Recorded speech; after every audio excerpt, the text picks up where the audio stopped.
Welcome, BSTV fans, to GT4 TCR at the Motorsport Arena in Oschersleben. Welcome to Germany, everybody.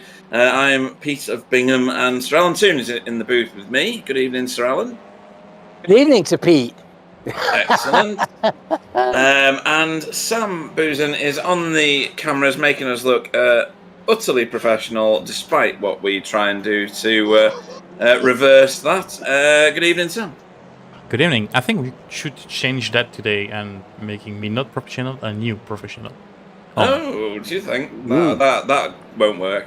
We are at a brand new track to me. I've seen motorbikes around Oschersleben before, but I've never actually seen a car race go around this track. Have you raced it yet, Sir Alan? No, but I have done some practice laps around here in the TCR.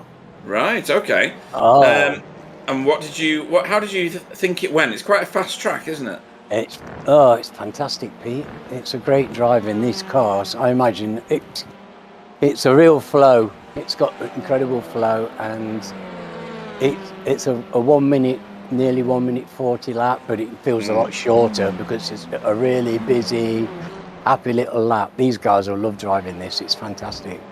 Yeah, it's got a good flow, like you said. It's quite a fast track. This is rounds 9 and 10, folks. We'll talk through the qualifying in a minute. What I'm going to do now is just talk you through the TCR standings. Your championship leader at the moment, provisionally, obviously, because we're not at the end, and without drop weeks yet, is Sam Blees. He's on 512 points. He's also the overall winner if you do take into account drop weeks. So 395 points he's on with his drops. In second place, without drop scores, is Stephen Walker on 480 points. So there's 32 points already is the drop there. Without the drop week, it's Sam Blees' own partner, Spencer McCarthy, in the geodesic camp, who is in second place. So we've got that crossover already, where the points with the drop weeks become quite important very quickly. Jamie Wilson is currently our third without drop weeks. He was in the pit lane a minute ago, and he's still in the pit lane. So he is in third without his drop weeks, but he's actually in fourth with the drop weeks. So we've got that transition going on, folks. And fifth at the minute is Carl Hardy, which is a surprise to me. It's probably a surprise to Carl, Alan, don't you think?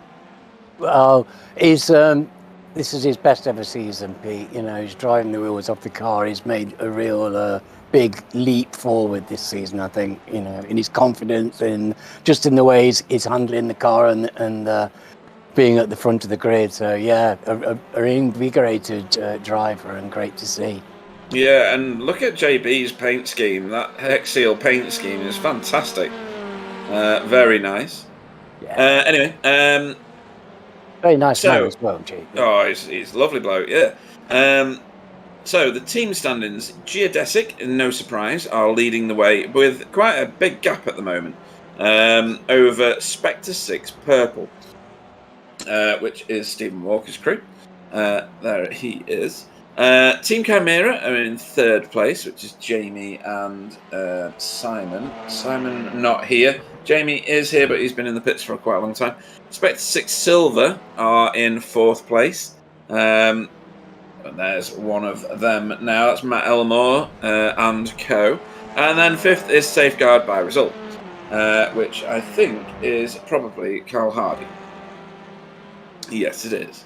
Okay, so that's the team standings. Then we've got driver of the meeting. This is the most cherished of crowns, Alan. It's going to go down in the annals of history for whoever gets this one. Yeah, 2 drums and a cymbal, please.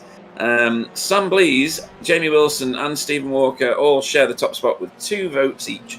And then we've got a crowded house for second place, which is Shane Powell, Roger Morton, Jason Morris, Spencer McCarthy, Stefan Goebel, and Carl Hardy managed to get a vote at some point.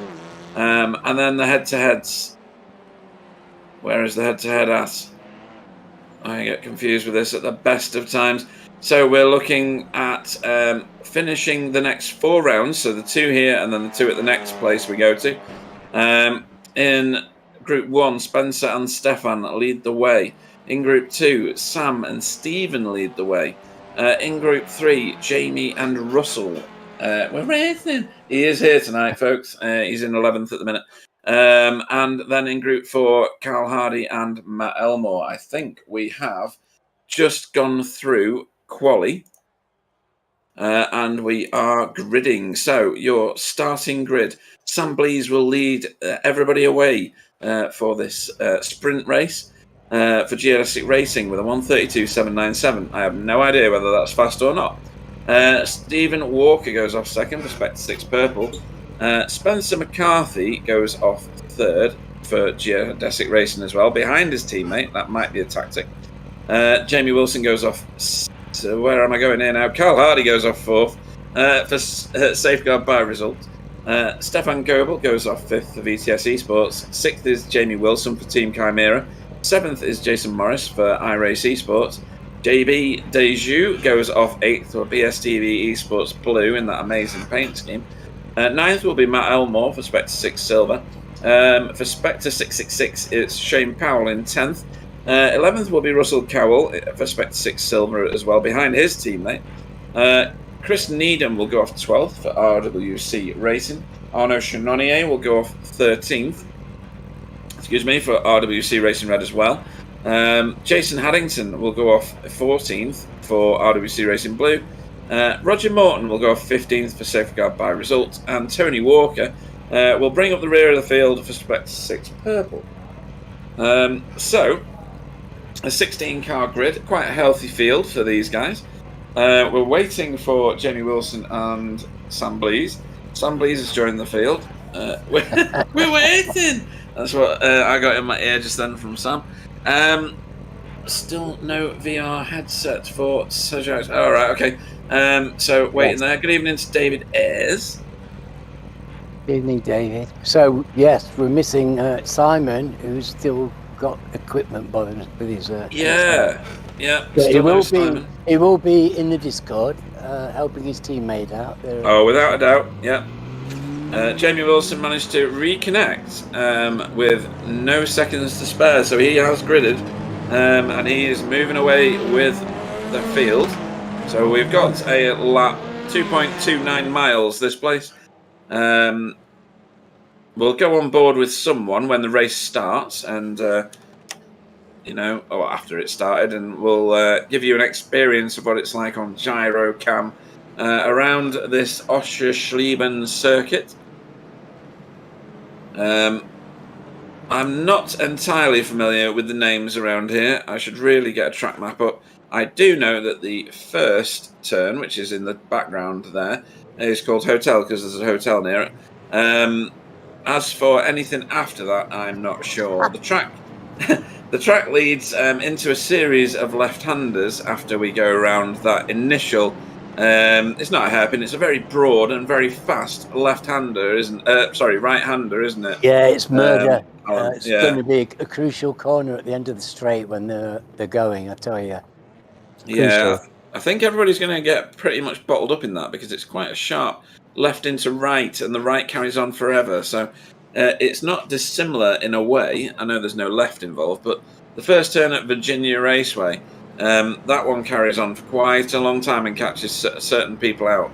As does the one at Barber, which is very similar to this because that does turn left and then into a right uphill and over Dale. This is a fairly flat circuit though, isn't it, Alan? Yeah, it's flat, and but you do have to be patient on these long corners. You really do. It's testing. It really is testing because you're right on the edge. You really got to be on the edge of your grip, getting around these because. There's grip to be had, you can push through these corners, these large bends at a good rate, but it's edgy. Yeah, it does. Yeah, it reminds me of certain other tracks, and I'm not going to commit myself for fear of ridicule on the chat. But you've got this is called a chicane, but it's a super fast one, isn't it? It's quite open as a chicane. Yes, but it's a very quick change of direction, which can really upset these front-wheel drive cars. With all the weight on the front, the swift change of direction can be, if you haven't got your braking, you can really upset the car. So, Okay. yeah, because it's the speed that they're going at. There's really, you know, it's so quickly the changing, and it's a swift, large change of direction. A lot of weight on the front, suspension's working hard. Tricky. Well, Sam has gone because they passed the entrance to pit road, and he gunned it straight away. So he sets off. Spencer is in his tow, so that's worked out well. Do you think the Audi's going to travel well here, Alan? It didn't do at Monza, did it? My Elantra loved it, but I did a few laps in the Audi, and I struggled a little bit. Right, okay. Jamie Wilson taking the combine harvester route there, out in the weeds. We'll say Sam's 132 was a fairly rapid lap. These guys, we can really get going around here.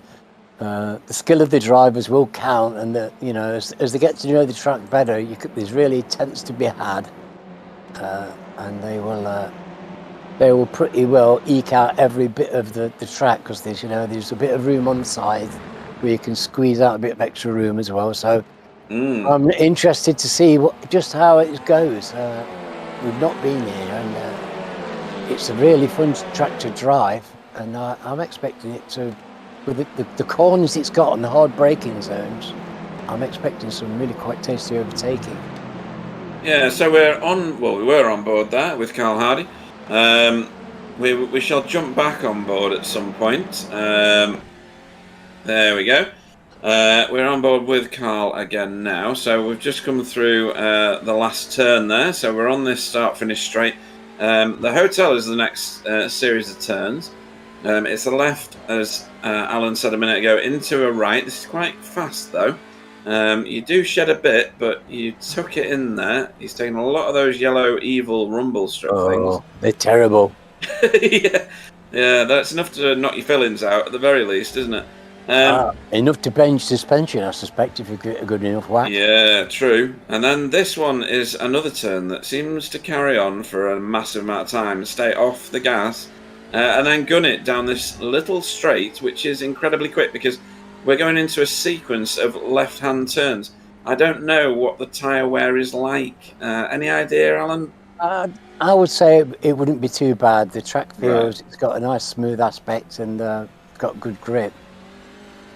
So then we're round that right-hander and into this chicane here. It's super quick though. You're fairly flat through it. Another quick change of direction and you're flat through there, absolutely.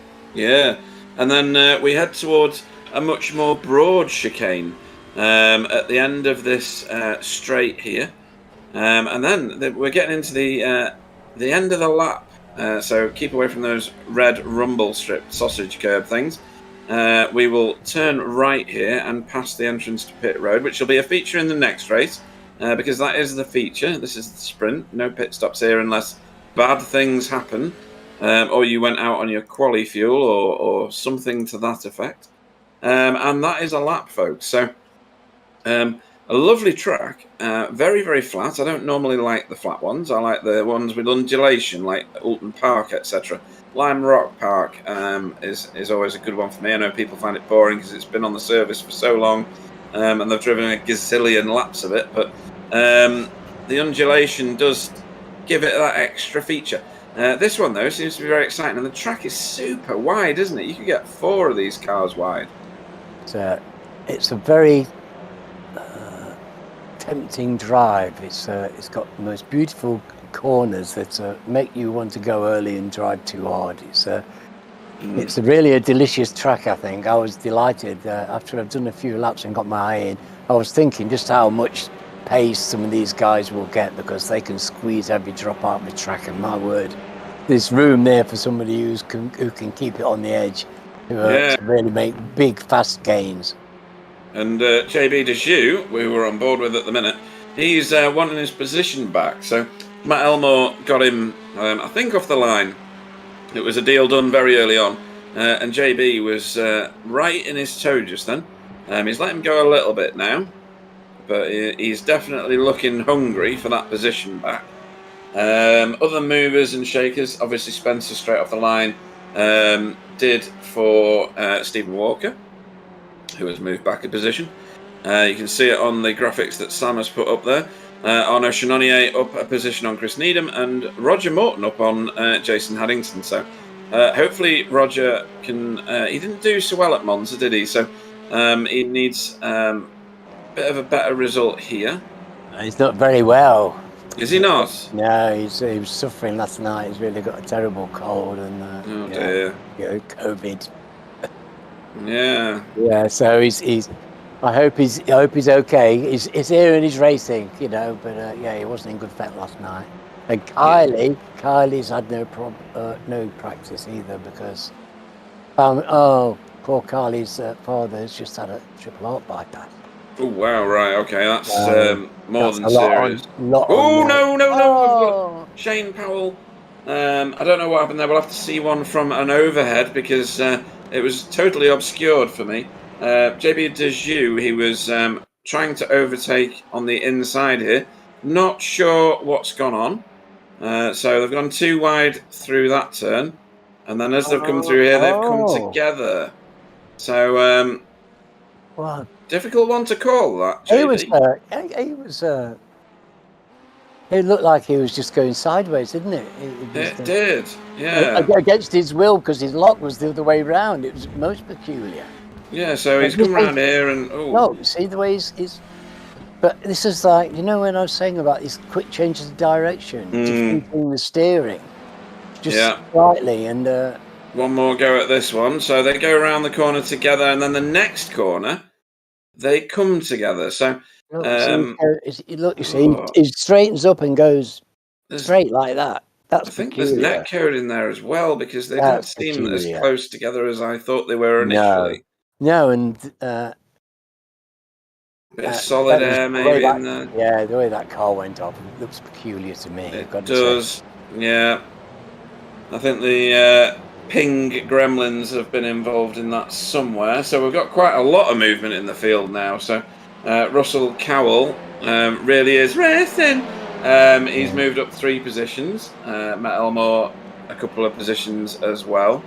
It's all happening back here though, definitely. Jason Morris not doing so well. Something bad happened to him somewhere. He's stony last at the minute. Oh, he's out. It says on the board. Oh, it does.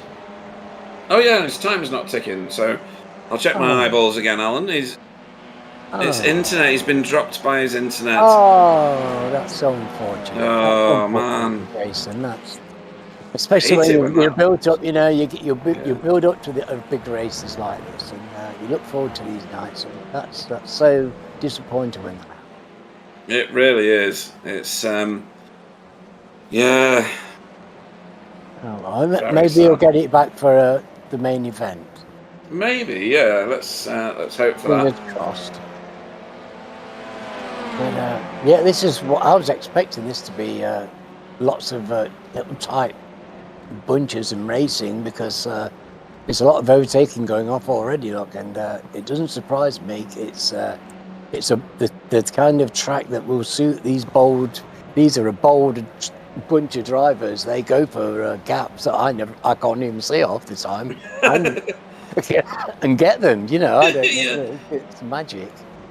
So yeah, I think it's a very hard track to do much defending on, really. I don't know how you would defend, to be honest, other than to bolt yourself to the inside line all the time, and that's not going to be fast, is it? Well, you just get mugged around the first corners. Oh, JB into the back of, who was that? Russell? I think it was Russell. They all look, I can't tell the difference between all those cars.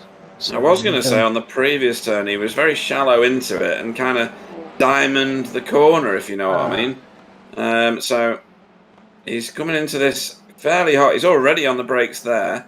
And then he's on the brakes, but... Oh! Wow. So I think both parties might have been party to it, but it's still JB's issue for making contact with the car in front, absolutely. Yes, the car in front did slow down, but yeah, it's not his. It's not his problem, you know. No, it's not He's his got problem. more than enough rights to do that. Yeah, that's all JB for me.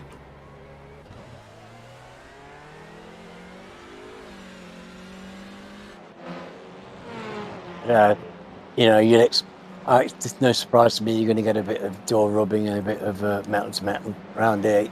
It's unavoidable. This circuit is just driving the cars together. And, Oh, who's that? Is that Kylie? Has he gone extracurricular there? It is. Yeah. Too many eyes on his rearview mirror, maybe. Oh, and another one off there. Who's that? Chris Needham? It's RWC Racing on the grass today. They're they like to stick together. Yeah, I think it's the John Deere League that they're in. I'm not sure.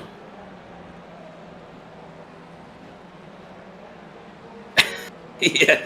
It's Russell. Oh, he got tapped round. Okay. I think that was Russell. No. Yeah, it was Russell. Yeah. Yeah, so that's good at recognising these cars. Yeah, that is a monumental send. It has to be said. Oh, from about touching though. I think there's solid air there again, but not much of it. But it was launched from several weeks back, wasn't it? I'm not sure he touched him though, but Geodesic having a bit of a scrap here, the two Geodesic racers, and Spencer around the outside assemblies. Get in. That's an overtaken, no mistake. Well, that's that T1, isn't it? It's oh yeah. My word, it's a braking. It's a place for an artist on the brakes. It really is. The other thing you mentioned about line's so important around here, Pete. You need to use every bit of the track because everybody else will be, and there's all kinds of little extras around the edges that you can squeeze out, and it makes a heck of a difference if your entries into these bends where you've really got to keep your pace up. You can't be on the brake. I mean, I don't think they won't need to get a new set of brake pads after this, will they? Because they won't be using them. At the very least, you're going to need some T-cut as well. So everybody's shuffled about quite heavily. Arnaud Chenonnier is our furthest forward mover. He's up 5 places, mostly due to other people getting in tangles or internet issues.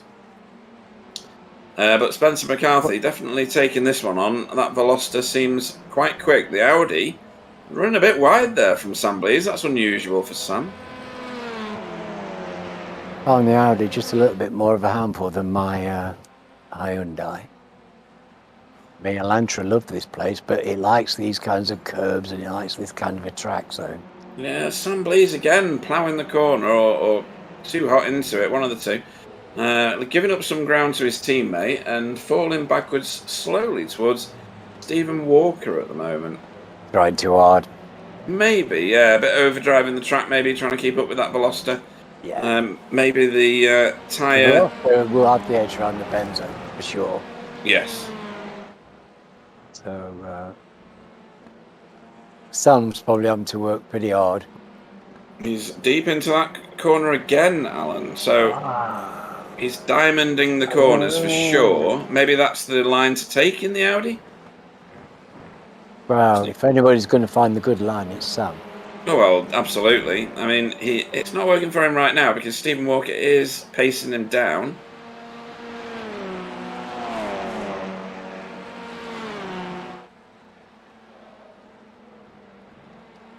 Fascinating racing, isn't it? Oh, it is. Yeah, too right. Stephen Walker. Oh dear, big squeeze. But they've kind of made it round. I don't know whether Stephen Walker bailed out of that. I don't know whether Sam Blease is having some real troubles. Look how much of a gap Spencer's built on him. It's 2 seconds in about 2 laps. He's looked like his braking has been off because he's been missing his apexes, hasn't he? He's been going deep and everything. So yeah, and that one's reasonably deep again, I suppose. It was closer to the racing line, but look who's creeping up behind him. Carl Hardy in JB Dejoux, closing in on sure. his combat partner, Russell Cowell. And then Shane Powell, who was in the original incident with JB, on a bit of a recovery drive now. We're making a good recovery though. It's Oh yeah, very capable. quick. Yeah, it's quick, so won't be surprised to see him moving through the field. Here comes JB. Not going to make an attempt that time. He wasn't anywhere near close enough to be alongside. And I definitely think Stephen Walker has got some sort of advantage here over Sam Blease. His line's looking a little bit more controlled, Alan. Yeah, well, mind you, Stephen is very controlled driver, isn't he? He is, yeah. He's very smooth, and this track will suit him. And there's Sam going into the corner deep again. Deep again, you see, and his back end was breaking away there, wasn't it? You know, it was, I don't know. Now, you used to drive the Audi like that, and it was quick like that. And then a series of changes in iRacing later, and that was the way not to drive the car at all, because it got dropped badly. And look how much he closes at that point. Yes, that was... I do feel like he's diamonding the corners, old Audi style. Maybe he finds that the best way, I don't know. There must be something in it, otherwise he wouldn't do it. No, and he is holding on to his second place. He's keeping Stephen at bay at the moment. Stephen won't want to be in this position. He'd rather be in second and closing in on Spencer. Well, without a doubt, yeah. And Carl Hardy only a second off the back of Stephen at the minute. There he is. Yeah. And Carl's not trying to make a pass either.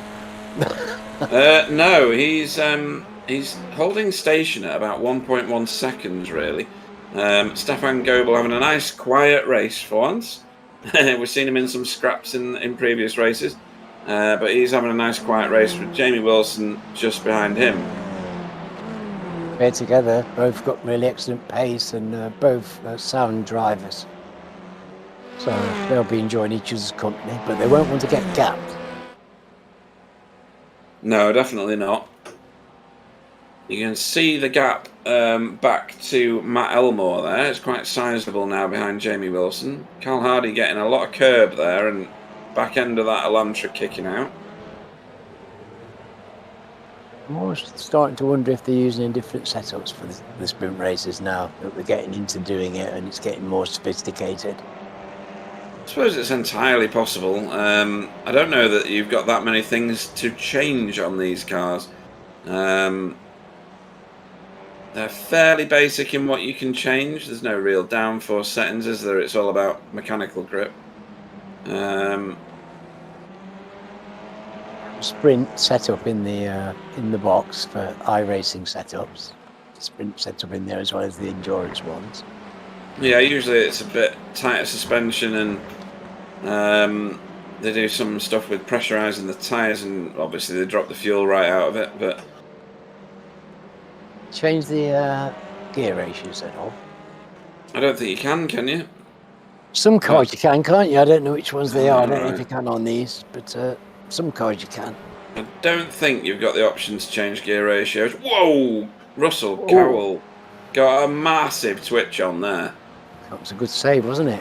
It was. Woke JB up. It would have put his eyes on Stokes, that's for sure. And I mean, it used to be that you just like floored the gas with these cars just to pull them straight again, but I don't know whether that's still the case. I would imagine it still is, because all these guys are going to have direct drive wheels, presumably, and that's pretty much what you do with the direct drive, isn't it? Yeah. That's what I do. Pound the gas and fight the steering wheel. Yeah, hope for the best. Well, it will straighten up very nicely if you take your wheels off the steering wheel. Yeah, Shane Powell putting a lot of pressure there on Roger Morton. Not able to do anything about that Honda on this occasion, but Making his recovery drive pretty well at the moment. If anybody's going to defend, it's going to be Roger, even if he's feeling ropey. Right. And he's very good at it. Yeah, he's taking a defensive line here, look. Yeah, it's from his from a man who races on grass and mud most of the time. So he knows how to get in the way of people. Yeah. Jamie Wilson. This season. Here we go. Look at this. No, Jamie's looking interested, isn't he? He's caught Stefan now. Jamie's been very racy these last few weeks. He's making hay while Simon's whispering in his ear and giving him all this good advice, but... Yeah, I mean, his performance at Monza was excellent. Yeah. Here we go. Can Shane make this a done deal? He's on the favourable side, is he? No, he's not. He's not. Too wide all the way around, and oh, that's a nudge. That's a nudge. Oh, where's he gone? Oh, he's back. That nudge affected his internet. It was that hard. So, yeah, he lost 2 places. Tony Walker must be wondering whether he wants to get involved in this or not. He's in the sandwich now, but Roger will give that best now he's got past. And Jamie on the inside of Stefan. Look at the grip he's got on the inside there. That was impressive. Oh, there's amazing grip on here, isn't there? Look at that. That Honda's glued down. This is... He only overtook him 1 corner ago. He's already got like half a second.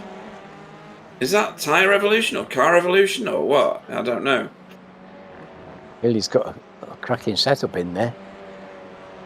And JB's making that Elantra fast today as well. Well, I think it's just mine was fast by my standards. It felt the car felt good and planted.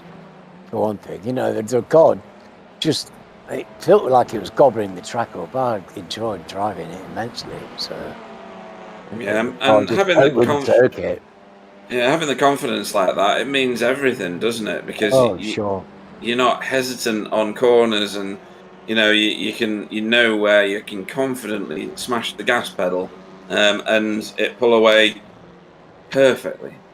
Yes. Not that I've ever done that. It's just what other people have told me. But Arnaud Chenonnier in the pits. He was doing really well. Is he doing really well because he's got no fuel?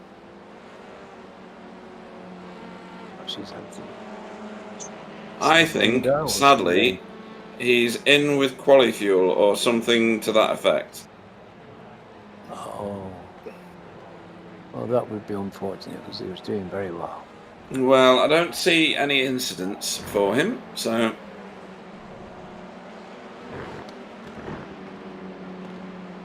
He was right up there as well. I'm sure he was in something like 8th place. There's JB... 9 on the board there. Yeah, JB's 9th at the minute. Nice. And crawling all over Russell Cowell. Doing well, isn't he? It's just a great drive by him. He's doing well to actually give Russell a battle here, isn't he? That's fantastic. Look at that. Especially with Russell being in the OP car, the Audi strongest vehicle in the field. We have to say this because it winds him up, but obviously it wasn't the OP car at Monza, the Audi. It got mullered quite early on in the straights, didn't it? It was topping out before the other cars were. Yes, it was. It had a top speed disadvantage, quite significant because of the length of the straights. It'll be of no moment here at all.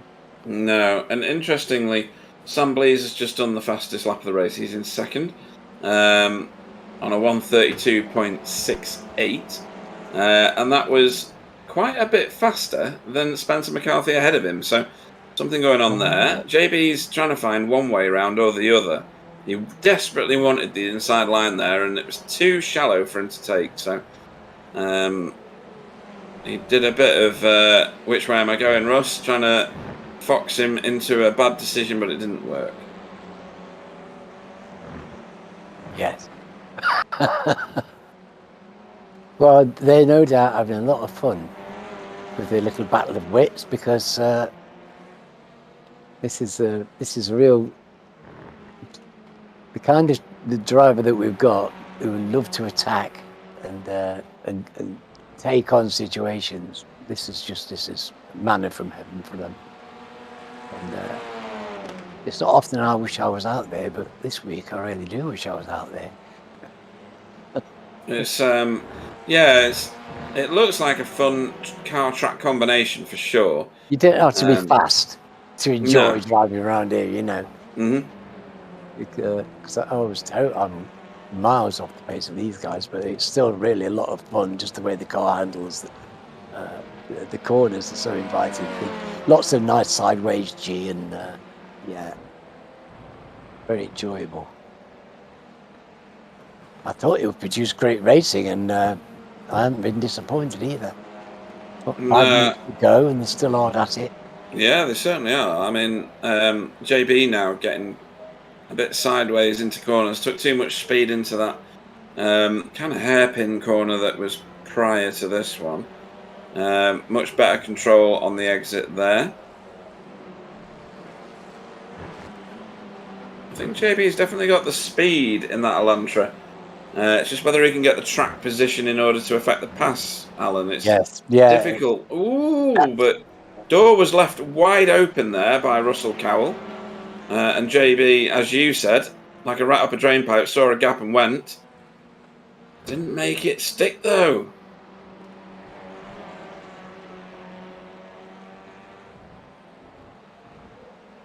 It's just great racing. David, the Sage Airs, on the chat says most of the Audis don't seem anywhere near as planted as the other cars.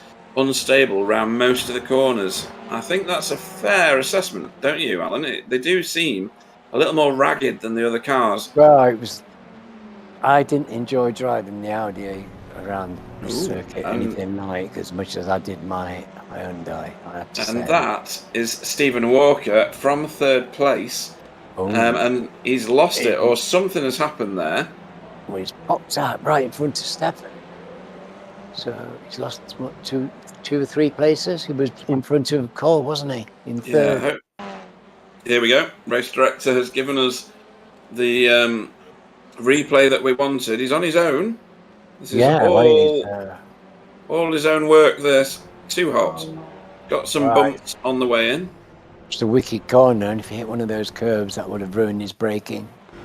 He definitely hit the curbs. It's these yellow rumble strip things that are on the inside here.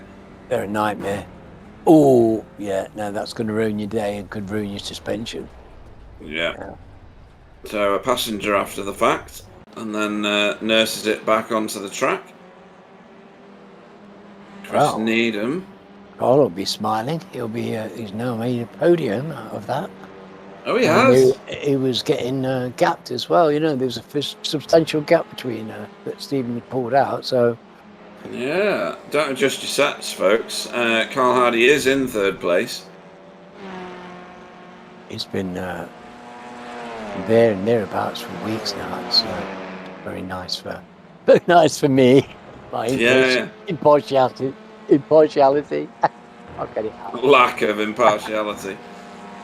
Complete abandonment of that word on your part. Yeah. But for all the right reasons, of course. As Chris Needham, is that Roger Morton? It is, isn't it? The purple wheels, yeah. Yeah. So this could get tasty by the end of the race. Jamie Wilson is closing Carl Hardy down rapidly. He's just taken 3/10 out of him in half a lap. Really? So, yeah. So I don't think the celebrations and the champagne corks need to pop at the safeguard by result camp just yet. Nor do they here. Well, look. He's got Roger's paint's changed. He's got safeguard paint on now. He has. He's lost that position there. Yeah, it doesn't surprise me. Lovely move by Chris Needham. Yeah. See that Audi's got some decent power and squirt when it needs to. It's just seems to in be a a bit of a straight handful. line. In a straight line, it's got pace, hasn't it? It's good, but it can keep up with the others. But I just think you're right. It just seems to be a bit ragged around the bends, and it wasn't as much fun through the corners for me. It was harder work and felt a bit more ragged through the corners for me. So, but then the Elantra is superb at doing it. So, and just to answer our race director, no. On a silent message. Fortunately, no.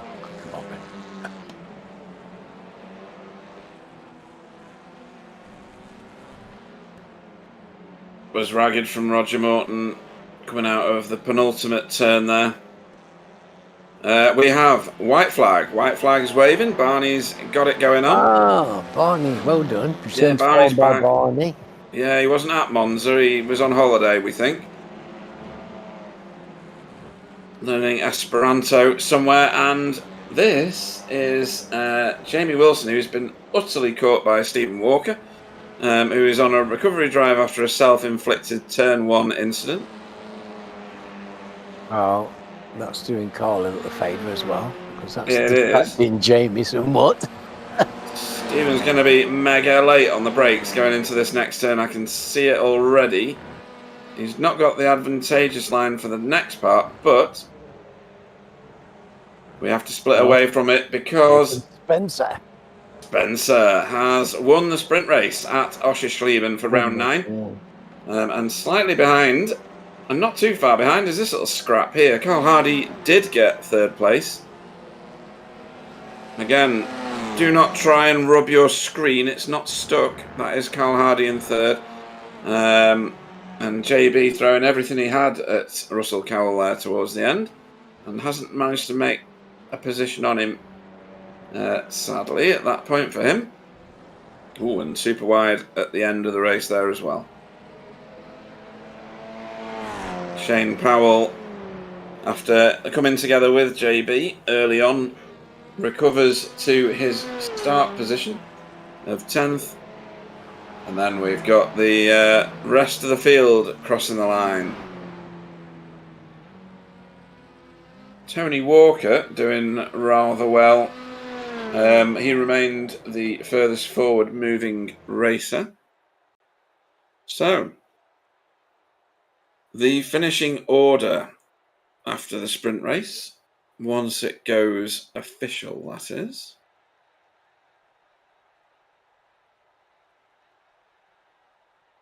Spencer McCarthy won round 9 at Oschersleben for Geodesic Racing. His teammate Sam Blees finished 2nd, 1 step down on that podium for Geodesic Racing as well. Carl Hardy finished 3rd on the bottom step for Safeguard by result. 4th was Jamie Wilson for Team Chimera, with Stephen Walker in 5th for Spectre 6 Purple.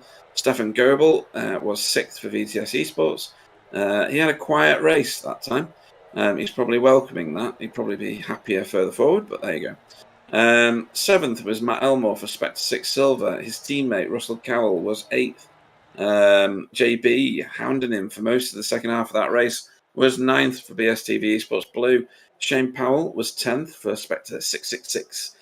Tony Walker doing well, moving 5 places forward in 11th for Spectre 6 Purple. Chris Needham finished 12th for RWC Racing Red. Roger Morton finished 13th for Safeguard. Jason Haddington finished 14th for RWC Racing Blue. Arnaud Chenonnier, after a strange pit stop, which I can only believe was fuel related, finished 15th for RWC Racing Red, with Jason Morris with an internet disconnect in 16th and sadly last. So, Alan, runners and riders in the first race, we invert 8. We invert 8. What does that actually mean? I didn't even think to look who finished 8th, but I'll have a look now. Stephen, I think. It was. No, it was 1, 2, 3, 4. Who did 8? Russell. Russell. Oh. Russell Cowell gets the pole shot. Is it? Yes. Right. Okay. Confirmed by race director. Which puts him and his teammate on the front row. Suspicious. Um, so we'll have to see what happens as they lead the field away. That's going to be 2 Audis off the front row. What does that do for race 2, Alan? It's going to create a bit of a bottleneck from what we've seen of these Audis, right? Well,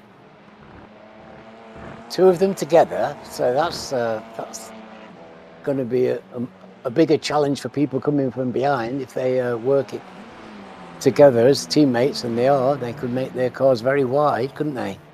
They could, and critically, these 2 teammates are practicing their pit stops because it's quite a narrow. It's a bit like Phillip Island sort of thing, isn't it? There's quite a road to it.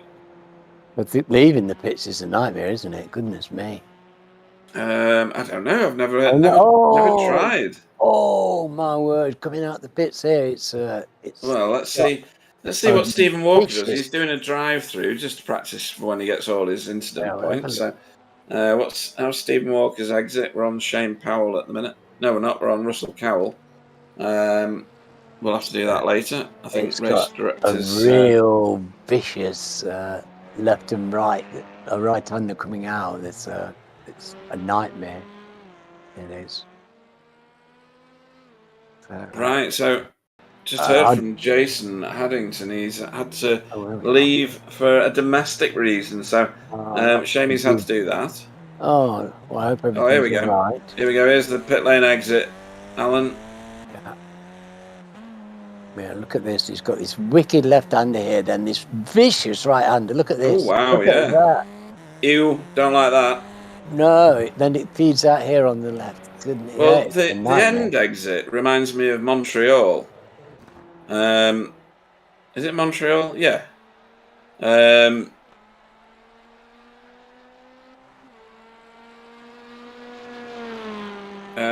That is Jason Morris. Jason's got his with his iRace paint scheme on.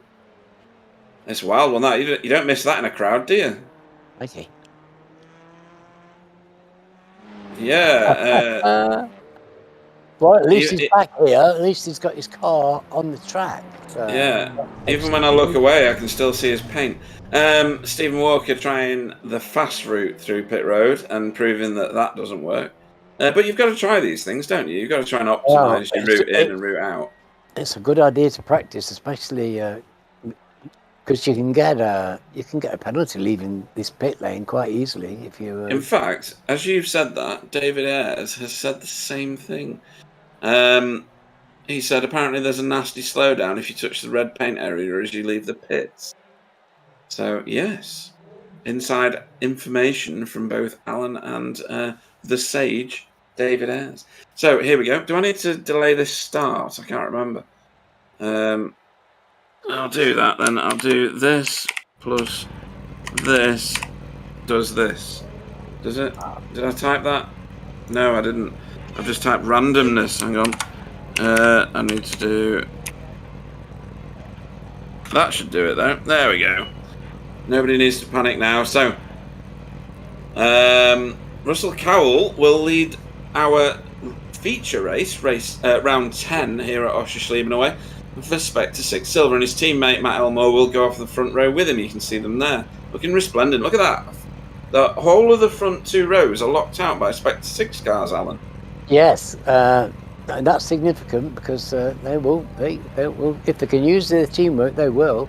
Yeah. You know, smart cookies. But like you say, the Audi, I don't know if that's going to be able to keep these guys back. This is an overtaker's circuit. I don't think they'll be able to keep people back unless they use teamwork and really try blocking. But how can you do that in an hour-long race? You know, this is. You might get away with taxes like that in the sprint, but we've got an hour here with the pit stop. We have, yeah. I'll get through the rest of this starting grid. I don't understand what I'm seeing on the screen though, compared to what I should be seeing in the grid, because Stefan Goebel, I think, should be 3rd, but I'm not seeing his car in position anywhere. But never mind. We'll sort that out in a minute. So for VTSC, is he? He's there. 3rd off. All right, yeah. I just can't see him on the grid yet. That's a bit weird. He's on mine. Oh, that's strange. Oh yeah, that's weird. I think I am. Anyway, So, Stephen Walker goes off 4th for Spectre 6 Purple. 5th is Jamie Wilson for Team Chimera. 6th will be Carl Hardy for Safeguard by Result. 7th will be Sam Blees, our 2nd place finisher from race 1, or round 9 as it's otherwise known. Geodesic Racing, that is. Spencer McCarthy will go off 8th for Geodesic Racing. He was your race winner for round 9. JB Deju off 9th for BTS Blue. 10th will be Shane Powell for Spectre 666. 11th will be Tony Walker for Spectre 6 Purple. Chris Needham will go off 12th for RWC Racing Red. 13th will be Roger Morton for Safeguard by Result. 14th, Jason Haddington for RWC Racing Blue. 15th, Arnaud Chenonnier for RWC Racing Red. And Jason Morris for iRace Esports will go off 16th. So they all roll away.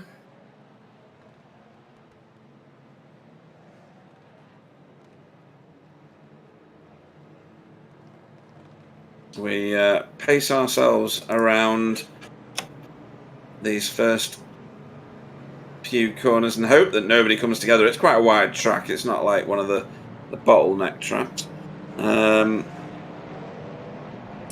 No, Tyler, it's just my screen for some reason had Stefan in Spectre 6 liveries for about 20 seconds. Very strange what I can achieve. Was there a mention of professionalism early in the broadcast? There was, and it was so that Sam can make us look professional. But I've dragged it right the way down to unprofessional yet again. Even into Stacey on the chat, who's finally woken up after weeks of not being in the chat at all. Oi, oi. Hello, Susie. Yeah, why are you not in these sessions? And why have you banned Martin from racing or whatever's happened there? So we make our way round here, ready for getting racing. Just a few more corners to go before... Who leads us away? Russell Cowell leads us away. He'll be in the ear of Matt Elmore. He'll be excited. This is great for him. Yes. Matt Russell, right at the front there, you know. Stefan in third. This is... Well, hello, what's happening? They're gone already. And he's got... No, not yet. Oh, Pace car's still on track. You got a couple of corners yet. No, it's... I love this little... I don't like reverse grids when it puts me on the front, but I like watching other people with them. Yeah, I'm the same. It's like, why? I ended up with one. I didn't expect one, so I was like, why am I so near the front? And then I realised no other cars were going to grid in front of me. I was like, what? Fine. It's a lot of pressure, actually. Well, when you look in the mirror, you see this lot behind you. Oh, yeah. So, approaching the penultimate turn now, I think, are we? No, that looks too long. Oh, no, that is right. Oh, the lights are up. Lights are up, and the pace car will make its left-hand turn and filter off. And providing everybody else has got the right fuel in the car for this feature race, a 1-hour race, we should be going green now, and he's gone. Oh, the lights finally got there. They did. We've been away for half a lap, my friend. We have. The right-hand lane has gone quicker than the left. Oh. Can Jamie hold it round the outside? Then. Crucial. This is such a tricky bend. That's Stephen Walker. So 2 wide, 3 ranks back. Oh, JB nearly got a touch from Shane Powell there. Leaving that second turn. Hairy business just off the start, isn't it? Side by side, everybody is, you know. Fantastic that they all get through there. Careful driving, sensible, mature driving by the guys. Yeah. Jamie Wilson not giving any ground to Stephen Walker. Oh, was that Jason's? The grass at the back. Oh, I don't know. Was it? No, that is... Oh, yes, sorry. Different Jason. Morris, this one. Not Haddington. Kylie's had to go, hasn't she? Auntie. Racing. Oh, yeah, that's a good point, actually. Not racing. So, didn't grid. No, he sent a message saying he was... Yeah. Disappointing for him, but he's probably got other more serious issues on his mind at the moment. I think so, yeah. So, JB losing a position there to Shane Powell.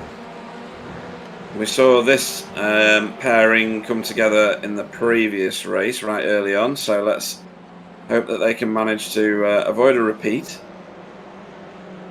The overtake already being done, of course, but maybe a fight back.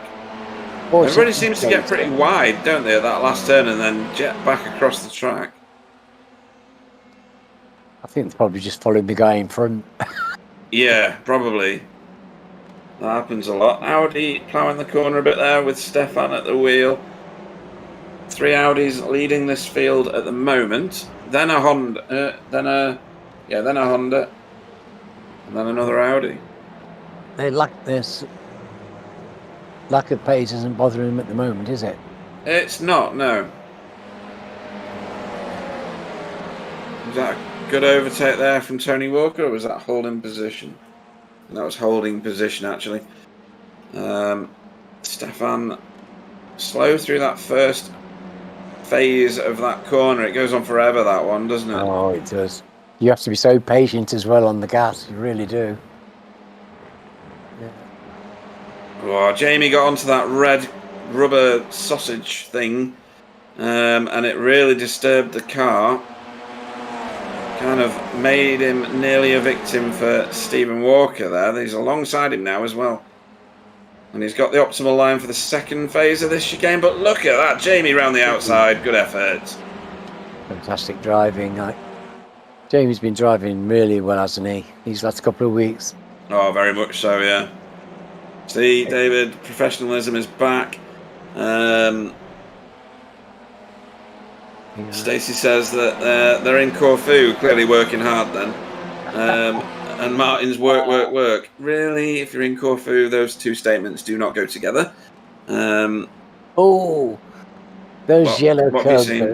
Well, the weight there was a lot of them on that yellow curb. There is. And did you see Shane ploughing the corner in the background? Yeah. Shane's been getting a bit of adventure, hasn't he? And he's getting a bit spotty with his connection there. But he is, yeah. He's getting a few adventures tonight. He's not. Oh, there's somebody. I think that was Spencer. Got on the grass and all kinds of sideways coming out of whichever turn that was that we've just been through. Well, poor Spencer, he's not used to having cars in front of him. I know, yeah, he must be wondering what that is on his windscreen. Yeah. Whole new learning experience. So we do have quite a long train of cars here. We're on lap 3 and they've not split yet. Ooh, now they have. That's Spencer again, is it? Or is that Sam? Yeah, that's Spencer, sorry. What's that? He got wild coming out of that last one. So we've got I think you're right about you said the Audi would maybe form a little bit of a bottleneck. Yeah, I think they're a bit of a... I hate to say it, it's not the drivers, is it? It's more the car's performance, but we've got a bit of a rolling roadblock. Oh, that's a bit extracurricular. Of course, Stefan Goebel technically on home turf, or home tarmac, it being a German track. Jamie making it work. Is he going to around the outside? Yes, he is. Lovely. It's fantastic driving. That Honda seems very agile, doesn't it? It is. Yes, it's very flat going through the corners, isn't it? So Spencer not impeded by getting a bit wild. He's still on the back of this group. This is an 8-car group, I think. Yeah, 8 cars. Jamie Wilson. By Jamie. It was really a great overtake to get past Stefan. That was not going to be an easy overtake. And look where he is now, though. He's bolted to the back of Matt Elmore. Yeah. Crikey. He's got serious pace in there. This is fantastic driving by him. Yeah, that Honda really does look quite dynamic. It did this last time as well, in the last race. It wasn't... Well, you couldn't have a more different track, could you, though, Pete? This is This is like a world away. And we were saying last week that Jamie was reading the race and doing well because of his experience on ovals, but this couldn't be further away from that, and he's still doing really, really well. So good on him, and fantastic driving, but he's still got... It was what I thought having two together, teammates together, makes this so much harder as to get by. It's so much more intimidating a prospect, because you've got to slit in between two cars that are very, very close together. That's tricky as anything. Yeah, and if they're talking to each other, which they will be, they'll be placing their cars in, strategic position. For sure. Yeah, well, it's part of racing, and it's what everybody would be doing in their position. Absolutely. And, how long they can do it for and how well, we shall yet to see, but they're getting serious pressure now. And the pressure will tell eventually. Matt's under a lot of pressure. It will tell eventually. Yeah, he'll be getting blinded by the white car in his rearview mirror, because that's all he can see at the moment. I'll tell you what, though, Stacey's not going to be leaving Corfu, because that internet connection she's got there is going to be so much better than the one she's got at home. Oh, is that Carl Hardy doing an overtake? No, it's not. He tried it, and he got shouldered out. Oh, no, he's done it. Oh, beautiful. Phase 2 of that, he made work. Stefan's doing all right here. He's keeping that car pointing in the right direction and in a competitive position. Yes, well, he lost a place to Jamie, but that's no surprise where Jamie's going. Jamie's got his hands full now, trying to get past these two Audis. Yeah, Matt Elmore playing a defensive position, but look at Jamie doing that he did a minute ago. What a great move that is he's got down. Well, that's the same defensive move they tried on the last lap, isn't it? And they didn't get away with it twice. No, and there's a bit of a fight back coming, I think, from Matt Elmore. He sent that right underneath Jamie. You'd expect it from Matt, wouldn't you? You would, and he's not quite made it stick yet. That drive isn't going to be great because he was so shallow off the corner. He's put it down. I think he's just got a little bit quicker pace. Going through those bends, he's just got a slight advantage there, and we saw it, didn't we? Yeah, and the Audi can't react, can it? It's his grip, around the corners. That's uncanny grip he's got, hasn't he, going around those. That's so composed, his car, going around the bends. He is, yeah. 9 for the lead now. 9 for the lead as Shane Powell approaches the back of the group. Yeah, beautiful. This is great driving. It really is. These first 4 cars are highly competitive. The first round of the 2023 UK TCR Championship is at Snetterton next April. Anybody thinking of going? That's David Ayres on the chat.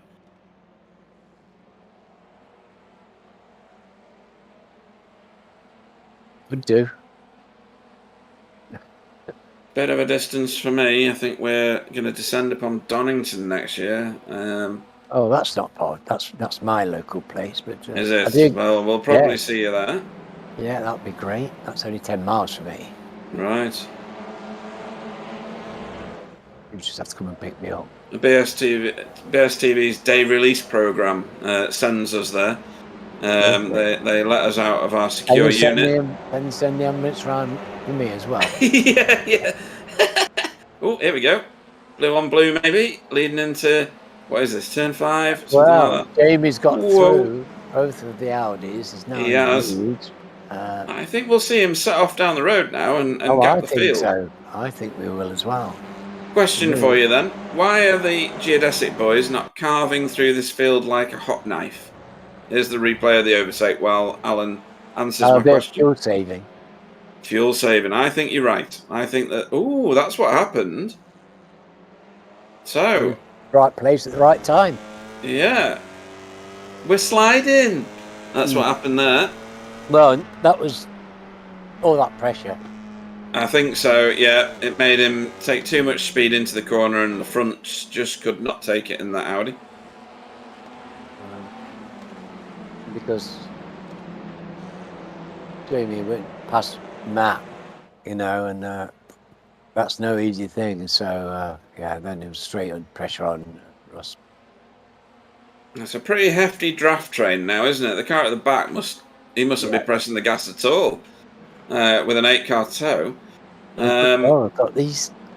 Now, Jason's doing well. He's caught up with Tony. Look, he's putting him on Toby after his terrible. He had a bad start where he was off on the grass there, and he lost. He was separated from the group. So it's great to see that he's caught back on and got back in, and he's back in with the racing now. Yeah, there's all sorts of chaos going on back here. Stefan's dropped back quite a few places in quick succession.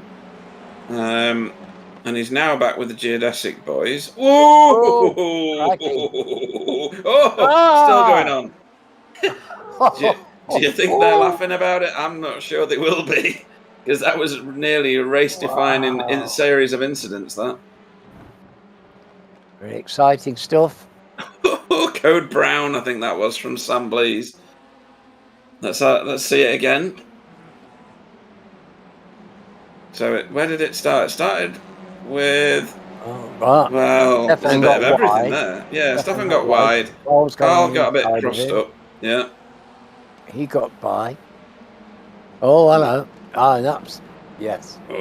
Can't see the chances. They're all shuffling round.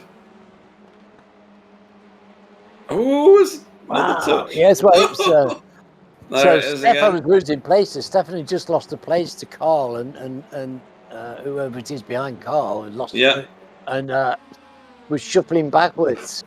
So he's actually recovered very nicely there to stay in front of the geodesic guys.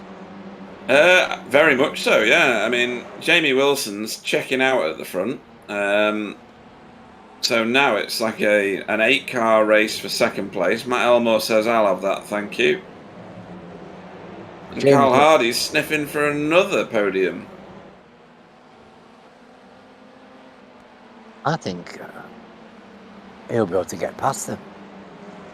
It's certainly looking that way. The behaviour of his car is one of, like, it's got a lot of agility. It's handling a bit like that Honda was. The Audis just seem to be a bit of a pig. My Hyundai was handling like a dream, so I can't imagine that this is any worse.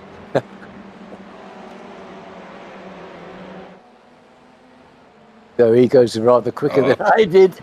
Further back there, you can see Sam Blees doing a number on Stefan Goebel. Yes, what's happened to Stefan? This is very strange because he was doing very nicely. He was. Maybe he's trying to hit a fuel number and keeping out of it, but maybe he's just getting shouldered out of the corners. That was very wide from Stephen Walker just then. He had one tyre in the gravel, I think. He's got through that perfectly fine though. Easy to do because you've got to use the width of the track. Everybody else is, and you're pushing close to the limits there. Jason Morris towards the back eventually got past Tony Walker out of our view. There was probably all sorts of chaos going on in our view at that point in time, but he's done that move. Yes. I'm pleased he's got back in the race because he had an unfortunate start and he had an unfortunate last week. So good on him. Jason's domestic issue is resolved, so he's going to watch the race instead of drive it. Shame you couldn't be with us for this one. You'd have got a top 15, that's for sure.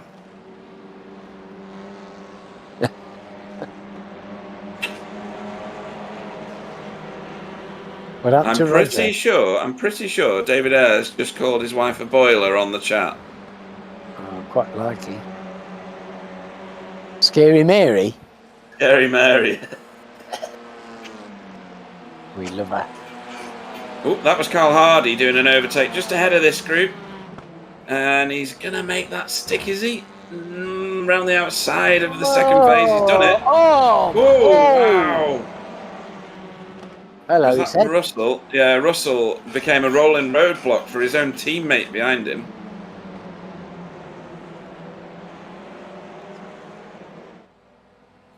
Jason says he'd have finished top 3. I'm not sure which race he's referring to. So, there we go. This is going to get messy, Alan. This is going to get messy. Oh no! These guys. Oh my God! Control. Have faith. Poor old Stefan's been properly boxed out here. He's done nothing wrong.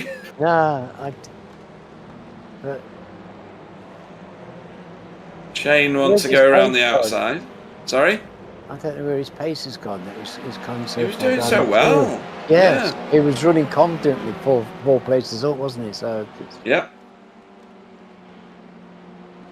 well, some things are unfathomable.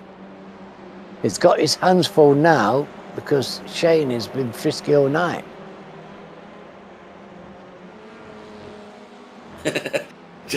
Jason said he'd have come third in the British gas boiler repairs. Right, so the geodesic cars start their forward move. Maybe they've just been biding their time, hoping that. We know we know if they were racing hard that they would be pressing on against anybody in this field. Yeah. So, Russell Cowell is making his way backwards as quick as Stefan is.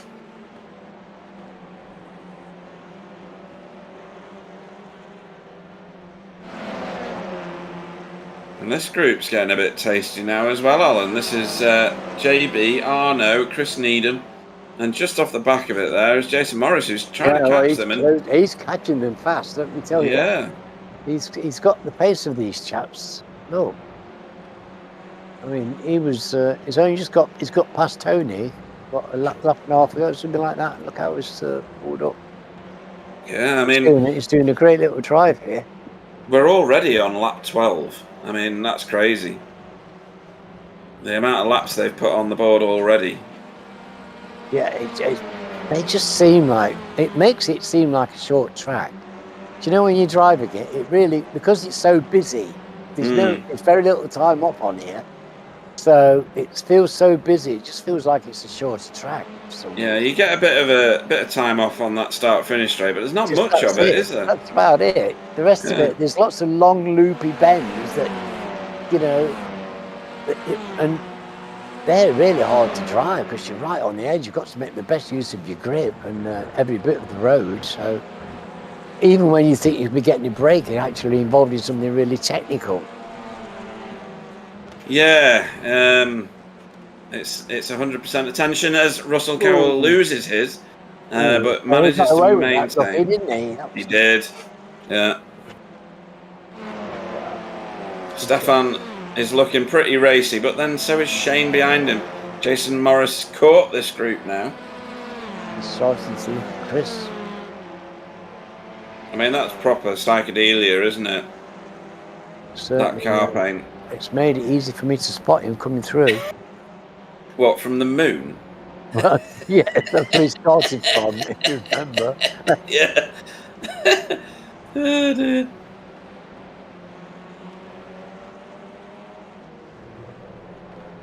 Say anything like that since 1967. John Lennon's Rolls Royce, psychedelic Rolls Royce. Yeah. That was a crazy paint job, that. Yeah. Jace, what am I looking at? No, Jamie Wilson. 3 seconds in the lead now over this group. This is the group of 5 that are chasing him, which is made up of Matt Elmore, who stayed towards the front, Carl Hardy, Stephen Walker, Sam Blees and Spencer. So Carl's still in this sandwich here. He hasn't managed to split through, so... No, he's stalking his prey, that's for sure. Yes, well, perhaps he's got his petrol saving head on a bit now, and he's thinking a bit of draft here, a bit of following. Jamie Wilson's got himself a very tasty lead at the moment. I think he's got pace. He's having a look. Real big look then. He wants to split. He's got halfway. It feels like he's got half the job done, doesn't it? He's split them, but he really needs to get by if he's going to. Some people would. I can't. He can't. He can't fuel save. You know, Carl. You could throw a very small handkerchief over these 3 at the minute. Oh, he's ploughed that one. Oh dear. Oh, where's he going? That was. That's pretty terminal for Russell. And I think he's quit the session, has he? What happened there? So, Stefan down the inside, ploughed the corner somewhat. There was a little bit of contact. Was there a contact there? I think there was. Right. And then Russell seemed to just drive the car into the tyres. Be interesting to see what that's like on board. Certainly there wouldn't have been any way of stopping it if he got a nudge while he was Let's have going. a look. Stefan definitely ploughed the corner, but he's...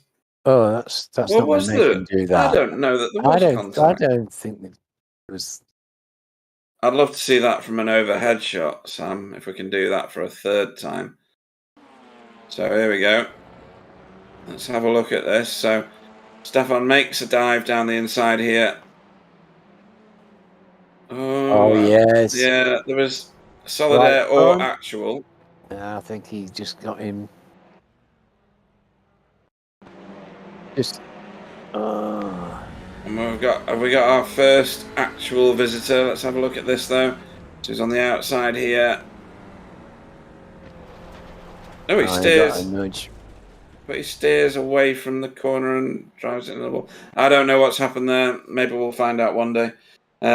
Stephen Walker is in pit road. Somewhere down there. Are we in the pit window, Sam? Well, it must be. You would think we were. Oh, hang on. Oh. I want to see that again from further back as well. Crikey. So they've lost a bag of positions. Oh. And there's Stephen Walker coming out of the pits. What on earth is going on? So Shane now ahead of Stefan. Stefan slings it in there and kind of loses control and tags Shane. So not the finest bit of driving there. Obviously desperate to get back on a decent finishing position, but he's kind of made it worse for both of them. Oh, this is getting Carl. tasty at the front here. They're going for it large here. Somebody just peeled off to the pits. Oh, well, that was fine driving. It really was good. I mean, that's how you go too wide round a corner. Or maybe several corners. Hello. Let's see what happens here.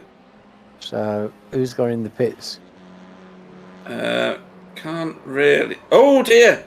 Oh, where are you going? That's the second Spectre car that's exited stage left.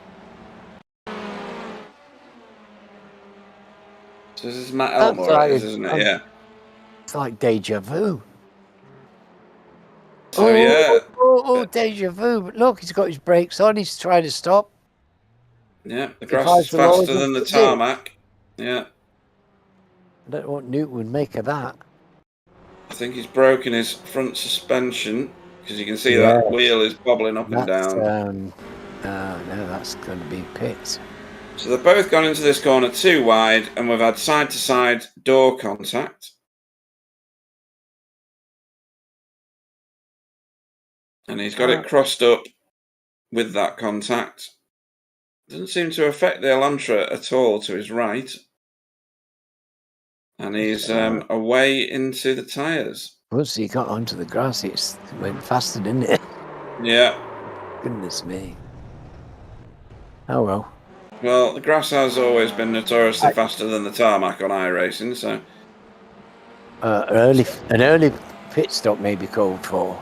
Yeah. They got fuel, maybe 25 minutes. Jason Morris getting very racy here. Well, I think he probably thinks he's got something to prove. Somewhere in all that, I think the car that pitted was Sam Blees. Oh, hello. What happened there? That looked like Spencer doing an overtake on Carl Hardy. Certainly was. It was a very good and professional one. Oh, JB's gone to the grass. Well, it looked like Carl just said, "Oh, have it." Yeah. So this looks like either on his own or a mega send from behind. It's on his own. Under braking, gets it all crossed up. Too much speed, and then a lovely tour of the countryside. You don't have to get it very wrong to actually find yourself doing that. That's the thing. No, and some of this looks like there's a lot of runoff as well and a lot of grass on the outside. So it's probably about 3 days' journey back to tarmac. This is Jason's really pressing on now, look. It's after Chris's boot-lid paint, I think. What's a good paint sample? Yeah, it does.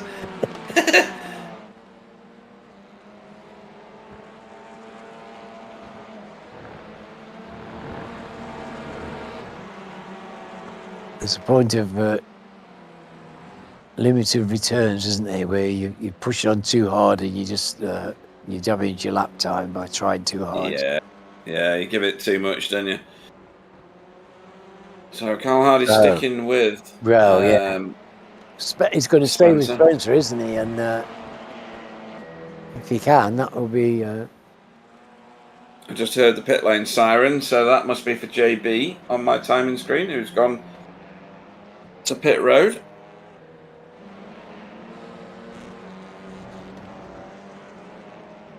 No tyres will be taken, obviously. It's only an hour race.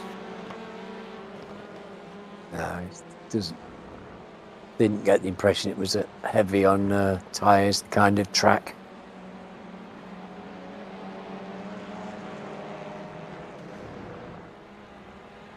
So, see where everybody will filter out after pit stops. Did anybody manage to save anything in the way of fuel? Sam Blees had the shortest pit lane time of everybody who's been on a scheduled stop so far, but his box time was the same, so he's just done a better job of getting in there and getting out again. It doesn't surprise me with Sam. No, it's a tricky old entry and exit, isn't it? So it is. We saw them practice as well, didn't we? So we did. We saw Stephen Walker practice as well, and he wasn't that far off. He was 1 full second slower over the full course of the pit stop. Bit wobbly going in there for Carl, who is sticking with Spencer, like I said a minute ago. Yeah, that's right. Doesn't surprise me he's a bit wobbly because Spencer's very, very quick, and Carl will be on his metal trying to stay with him, even with a bit of toe. There's not much toe around here, really, is there? No. So he'll be trying very hard to stay with him, take what advantage he can. Clearly, Spencer's got unbelievable pace. He just started at the front of the sprint race, and nobody was near him, was it, really? No, and he's got the fastest lap in this race so far. Oh, no, he hasn't. Okay. That's Stephen Walker's got the fastest lap. By 0.01 of a second. So, he's got 6 seconds, 6.6 to Jamie. Jason Morris out of the pits. Stay on the left-hand side of that white line. Or see the wrath of the iRacing gods. Russell Cowell on the chat says this track is really heavy on tyres, but it's manageable. Oh, there you go.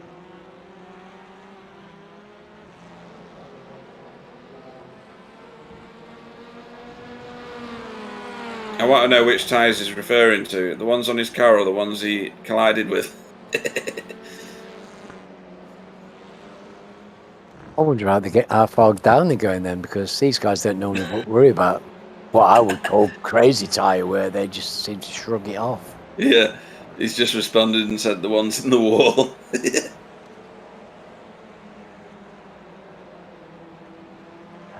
Hello. Well, look, Jamie's lead's gone out. It's massive now. Down. Yeah, well, it's not. You know, Spencer's. I thought Spencer would start closing it down straight away. Now in front of Carl. Jamie's just done the fastest lap of the race, and by quite a big margin as well. So I think he's sizing himself up for a pit stop very shortly. He's also just nearly topped the timing screens with a top speed of 211 kilometres an hour. The only person beating him that lap round was Tony Walker, believe it or not. Well, Tony's driving in 6th, which is great performance by Tony. It is. He does owe us a pit stop, and he's sat in Chris Needham's toe at the minute. So, well, good on him. Get it while you can. Yeah. Oh, yeah. Fill your boots. You know, don't let him get away. These two going around yet again. They don't want to break their little friendship at the minute. Wow.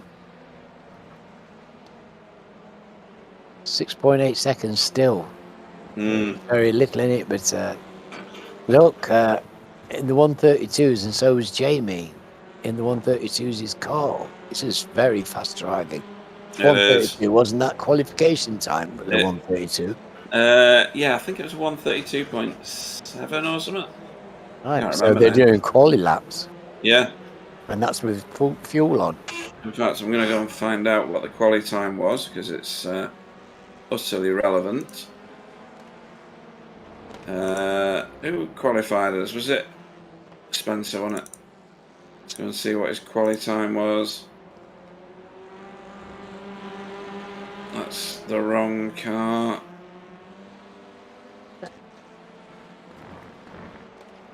$1:33.0. Really? Well, I'm they've pretty sure. They've stuffed it then.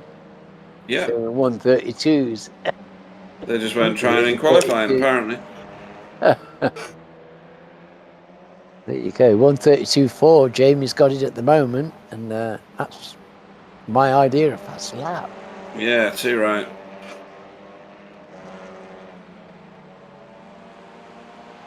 Oh, did 32 as well. So I think anybody who's doing 32s, that's pretty rapid. Jamie's in there again. This is very consistent driving by Jamie. Oh, 32.6, 32.8. Wow, these guys are really turning the heat on here. They really are.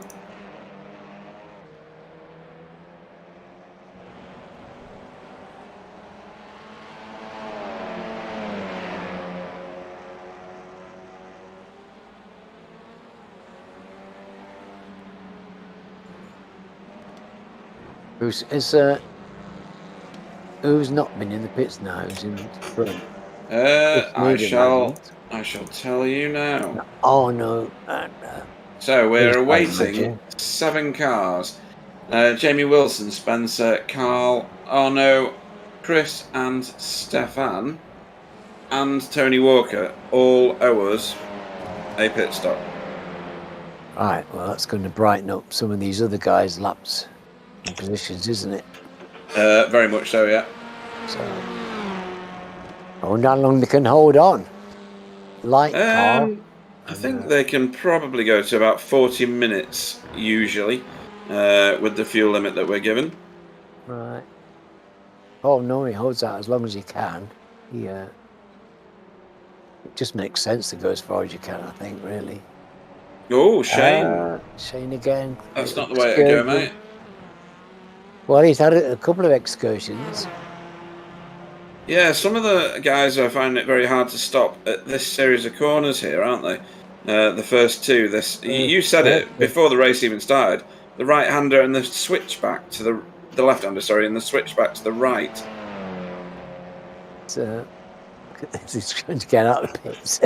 Yeah, Chris Needham into pit road. Look at that, it's a nightmare. You need an A to Z to find your way in, don't you?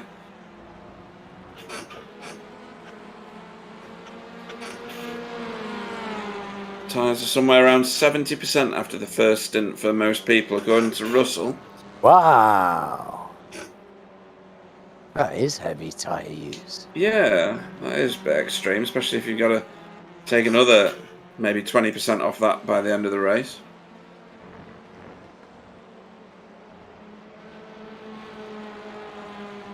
It'd be half as much again, wouldn't it? So it'd be another 15% maybe.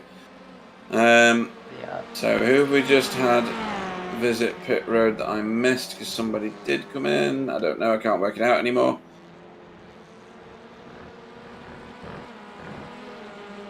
So we're on lap 23.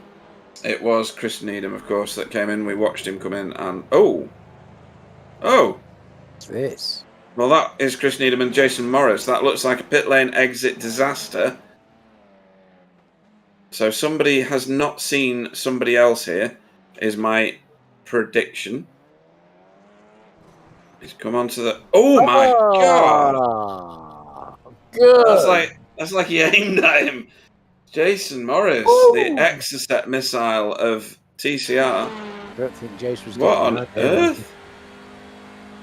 That was immense. Oh, That made me jump. He's he lost it got on the the stand. curves.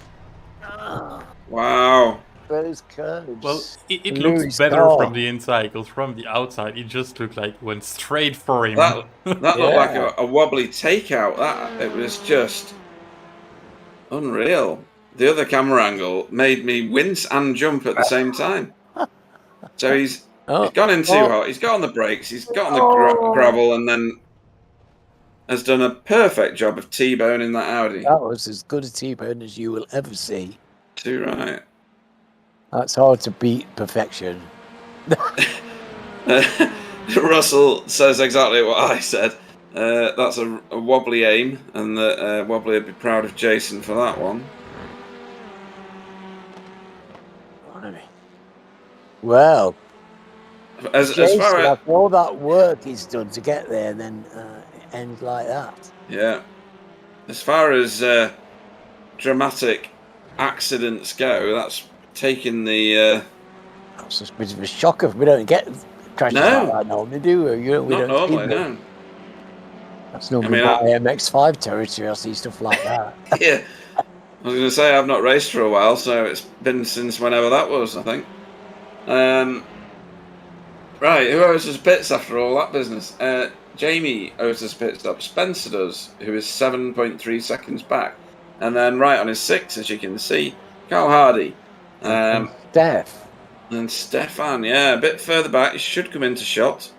Maybe. How far back is he? Oh, no, he's way back. 20 seconds. Yeah. And you can see him just over the Armco barrier back there, look. It's 22 down, and he's got a pit stop to put in as well, so it's going to knock him well down the field, isn't it? Yeah. It's not been a good night for Stefan. It's a shame because he's been putting some really good results together, consistent good results. He has. He's in a really decent spot in the championship. The beginning of this race, he was at the top 3 for a real good length of time, and then it just seemed to come away at the edges. Yes, he just went backwards through the field, lost a bit of pace. And I suppose it very much, it just looks, you don't need to lose very much of anything to actually be overtaken by a bunch of these guys, do you? No, not at all, no. So you can only just lose a mile an hour, and you're going to lose a load of paces. So. And our race leader has entered pit road. He'll still be there in an hour. Yeah, there he is, pulling into his pit box at the top of your screens there, just. Well, he's going to have an easy time, presumably, because he's you would think, yeah. He's got a fantastic pace.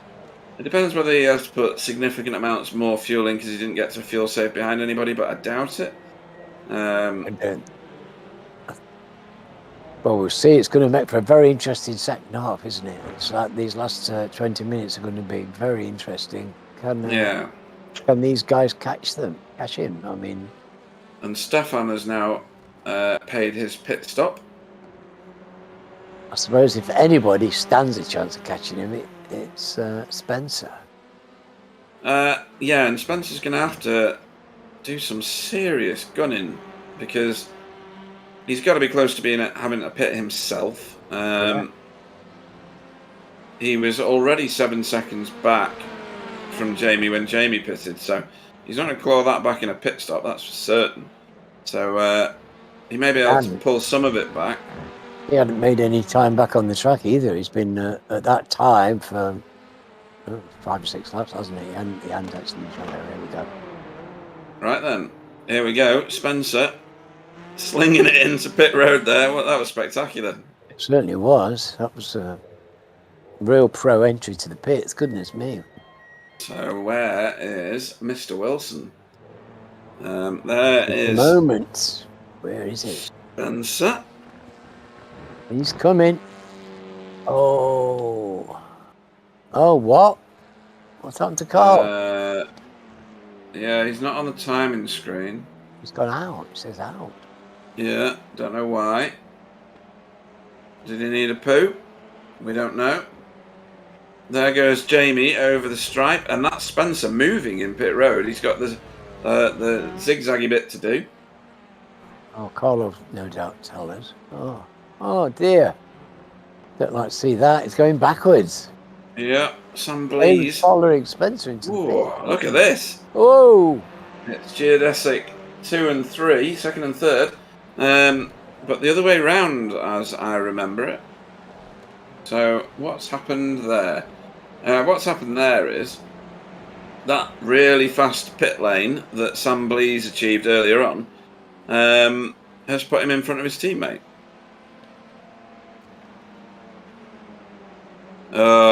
Internet again for Carl, as in the second time tonight for somebody.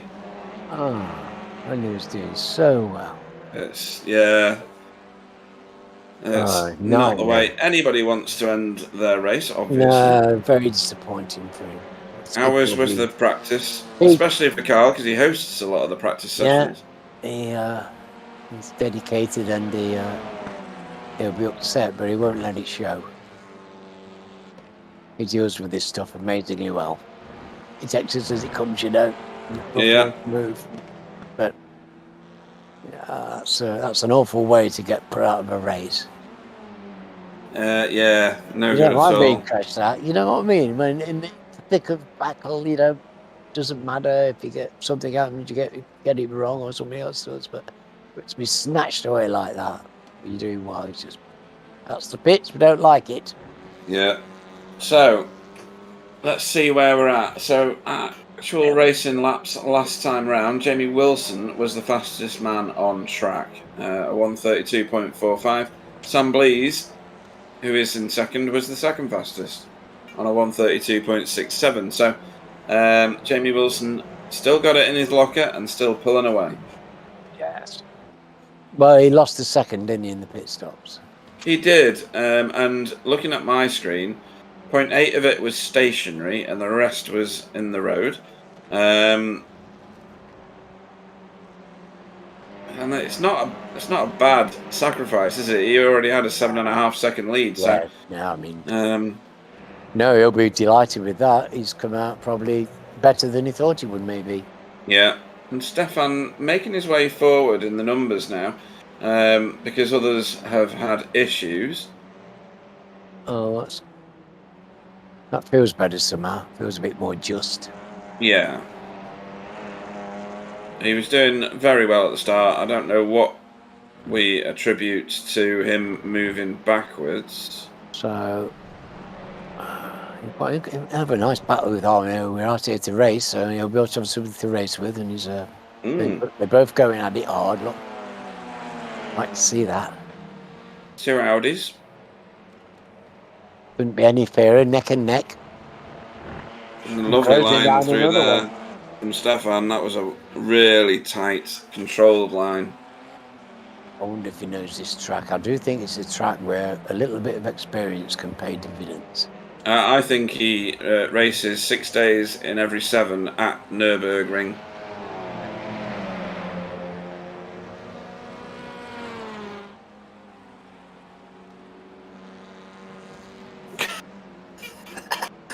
David Ayres, you are going to get something one day from Carl. He says Carl's Just Eat app has overloaded his internet connection.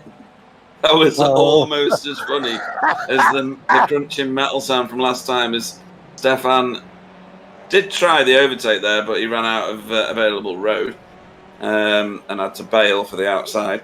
Yeah, if you remember last time, Alan, he said that crunching metal sound is Carl trying to get through his Frey Bentos tin without taking it out first. Oh dear, that was hilarious. He's wicked, isn't he? My team principal, Mr. Ayres. Yeah. So Sam Blease that time round took the fastest lap away, or did he? Because Jamie Wilson has just repaid it. We're just taking it back again. In fact, they've just done that, isn't it? Look at this. Look at that. They've done identical times. Oh goodness me! Tip for tassel. What? 32.808. Yeah. Wow. Word. Well, the 2 cars in front, Jamie Wilson did a 1:32.312, and then Sam Blease did a 1:32.308. So there's nothing in it. Thousandths in it. Some driving this is, goodness me. Unbelievable. Look at those lap times. The way they've cracked down in those 32s, they were in the It's just eights wild. and sevens, and they've just knocked it down by half a second. And track evolution will be part of that. It'll rubber in Yeah. as Stefan gets into the back of Arnaud Chenonnier. Did the right thing though, stamped on the brake and Minimise damage. Should be okay. to both cars. Might have picked up a 4-pointer. I would think so, yeah.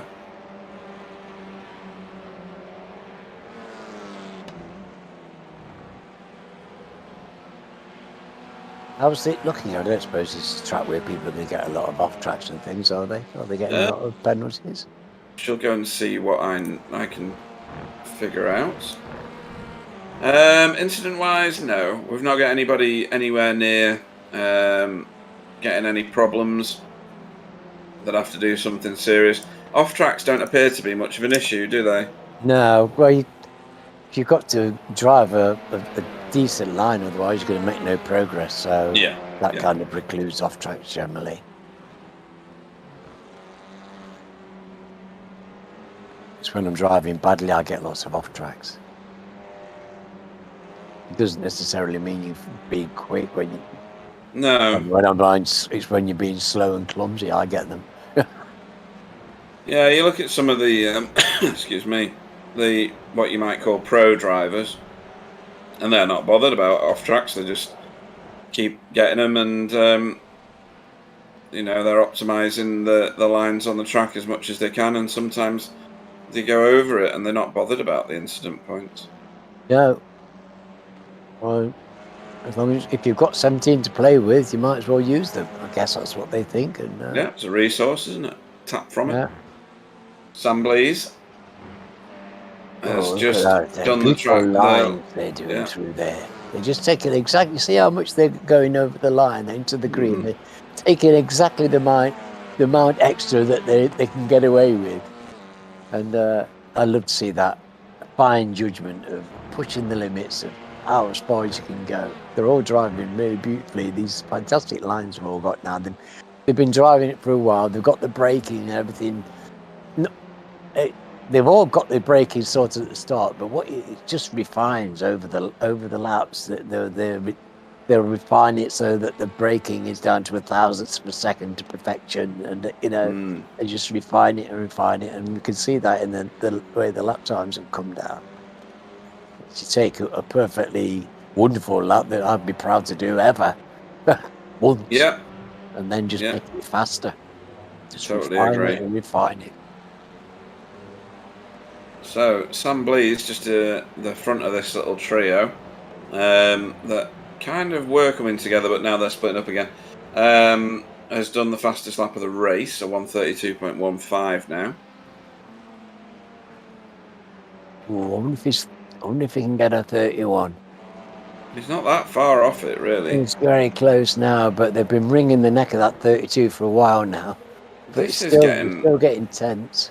Yeah, this is getting a bit tasty now. So that's Stephen Walker just ahead of Arnaud Chenonnier and Stefan Goebel. Arnaud Chenonnier driving like a man possessed. He is. And I thought there would be a little bit of a battle. I thought Arnaud would give him a bit of a battle, but then Stefan would get by him. But that's not the way. Arnaud's giving him more than he can deal with at the moment. Oh, hang on, no, that's Matt Elmore. He's a lap down. Or is it? Is he a lap down? Yes, he's a lap down, or he will be in a second. He's pulled out of the way now. Yeah, and he's locked. It's still. Arnaud's still there. Thought it was Stephen Walker. Stephen Walker's miles up the track. Yeah. These two are the interesting one for me. I like this. This is Arnaud's doing a fantastic job here. He's really held Stefan off for a long time. And he was driving well. That was Tony Walker. Yes, it was Tony Walker. See that? He's got damage. How's he got damage? There's nothing round there, is there?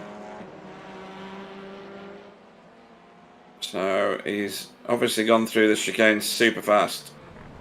Oh, there is. If you go far enough. Oh. Right.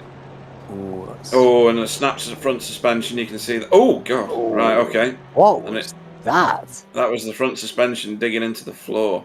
That's... Yeah, that's going to have knocked his fillings out, that's for sure. Oops. Oh dear, Tone, you didn't deserve that. You've been driving ever so well. So Carl is back on the track. Oh, when did he sneak back in? Oh, he's a lap down. Well, he's a lap down and he's going to get a top 10. So, perseverance gets you places. Come on, matey. But he didn't deserve that at all, so like to see him back on the tarmac. Stefan driving on the ragged edge to try and get as much momentum down this straight as possible, and it's working for him. He's just not able to get alongside, but he's tried to put Arnaud offline. It shows you how evenly matched these two cars are there, doesn't it? Yeah. It's so in each other's pockets. It becomes almost a death-defying act to try and get by somebody. You've got to pull off such a late break somewhere that you've really got to take your fate in your hands to actually do it.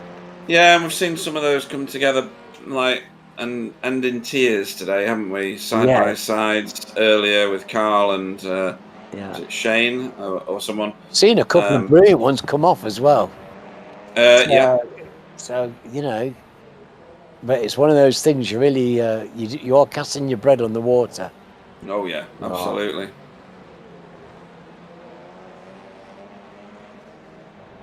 So, in the last 7 minutes or so, can Stefan Goebel do anything about Arnaud Chenonnier? This has got to be one of Arnaud's finest drives or highest finishing positions if he was to end up in 5th place. Which is what he's in possession of at the minute. It's lovely to see him around here. He has been threatening this a little bit, I think so. But yeah, fun to see him up here in this position. And these guys are here to enjoy themselves and have a good time racing. And I would say that he's probably having as good a time in that car as he can have. Yeah, I'd agree with that.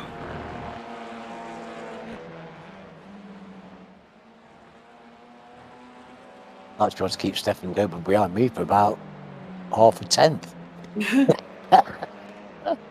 He just winks at me as he goes by.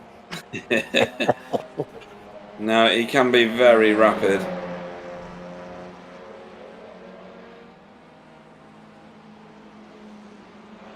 You got JB in the background there. I don't know whether he's trying to break the toe. Interesting rear scenery there. Yeah. So, around the outside from Stefan. That's a bold move.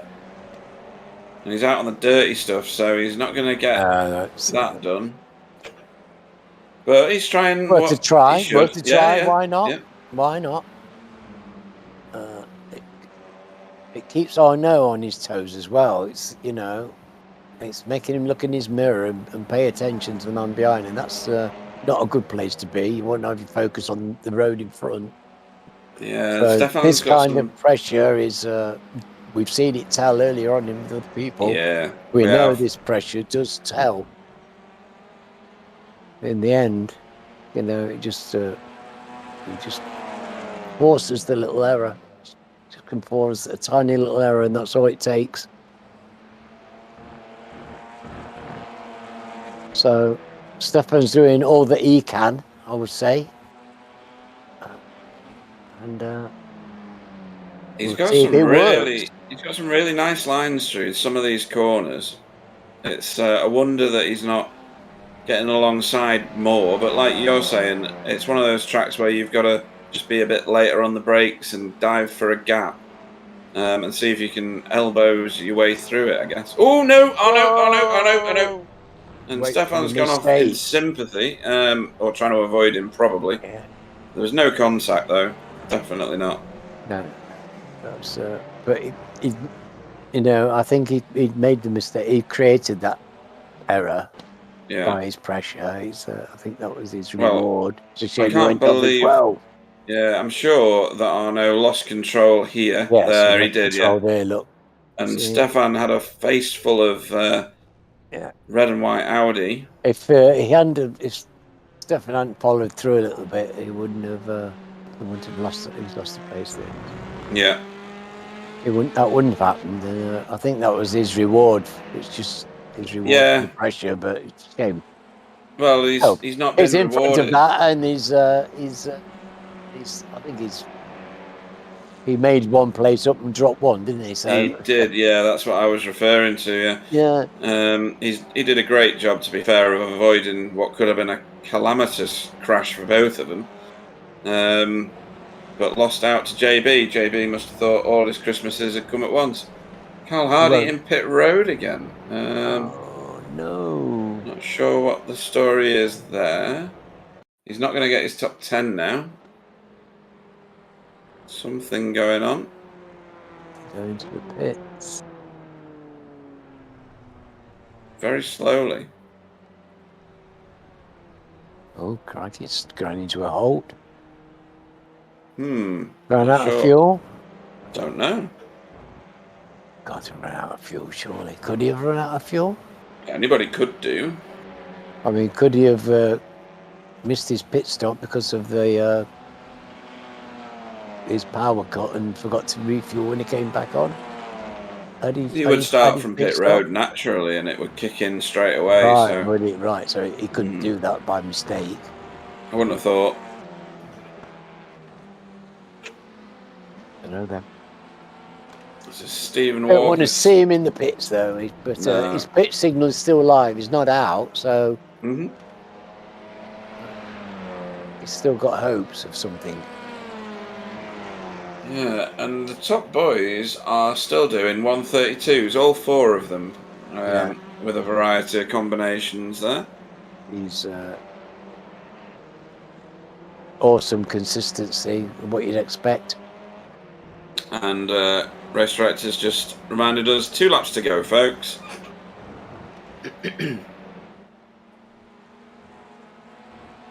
JB's gonna have to 2 laps for Stefan to get by. He probably thinks he's owed that place after the work he did to try and get it.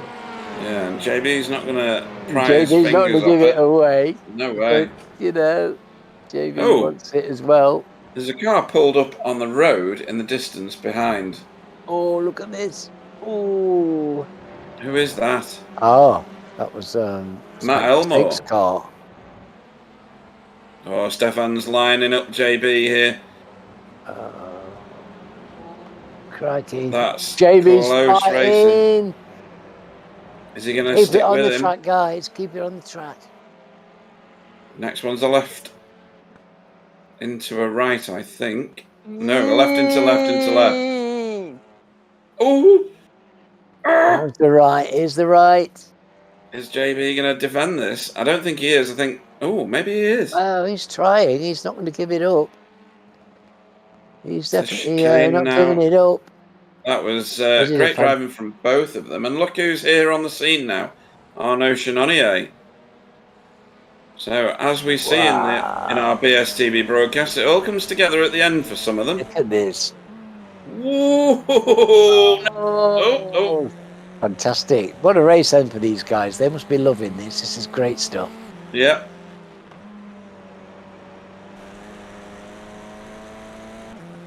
I'm glad to see them finishing like this. This is great for all of these. It certainly is. I think we're taking white flag this time.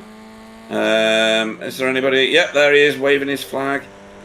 So our leaders will have already been through 40 seconds ago.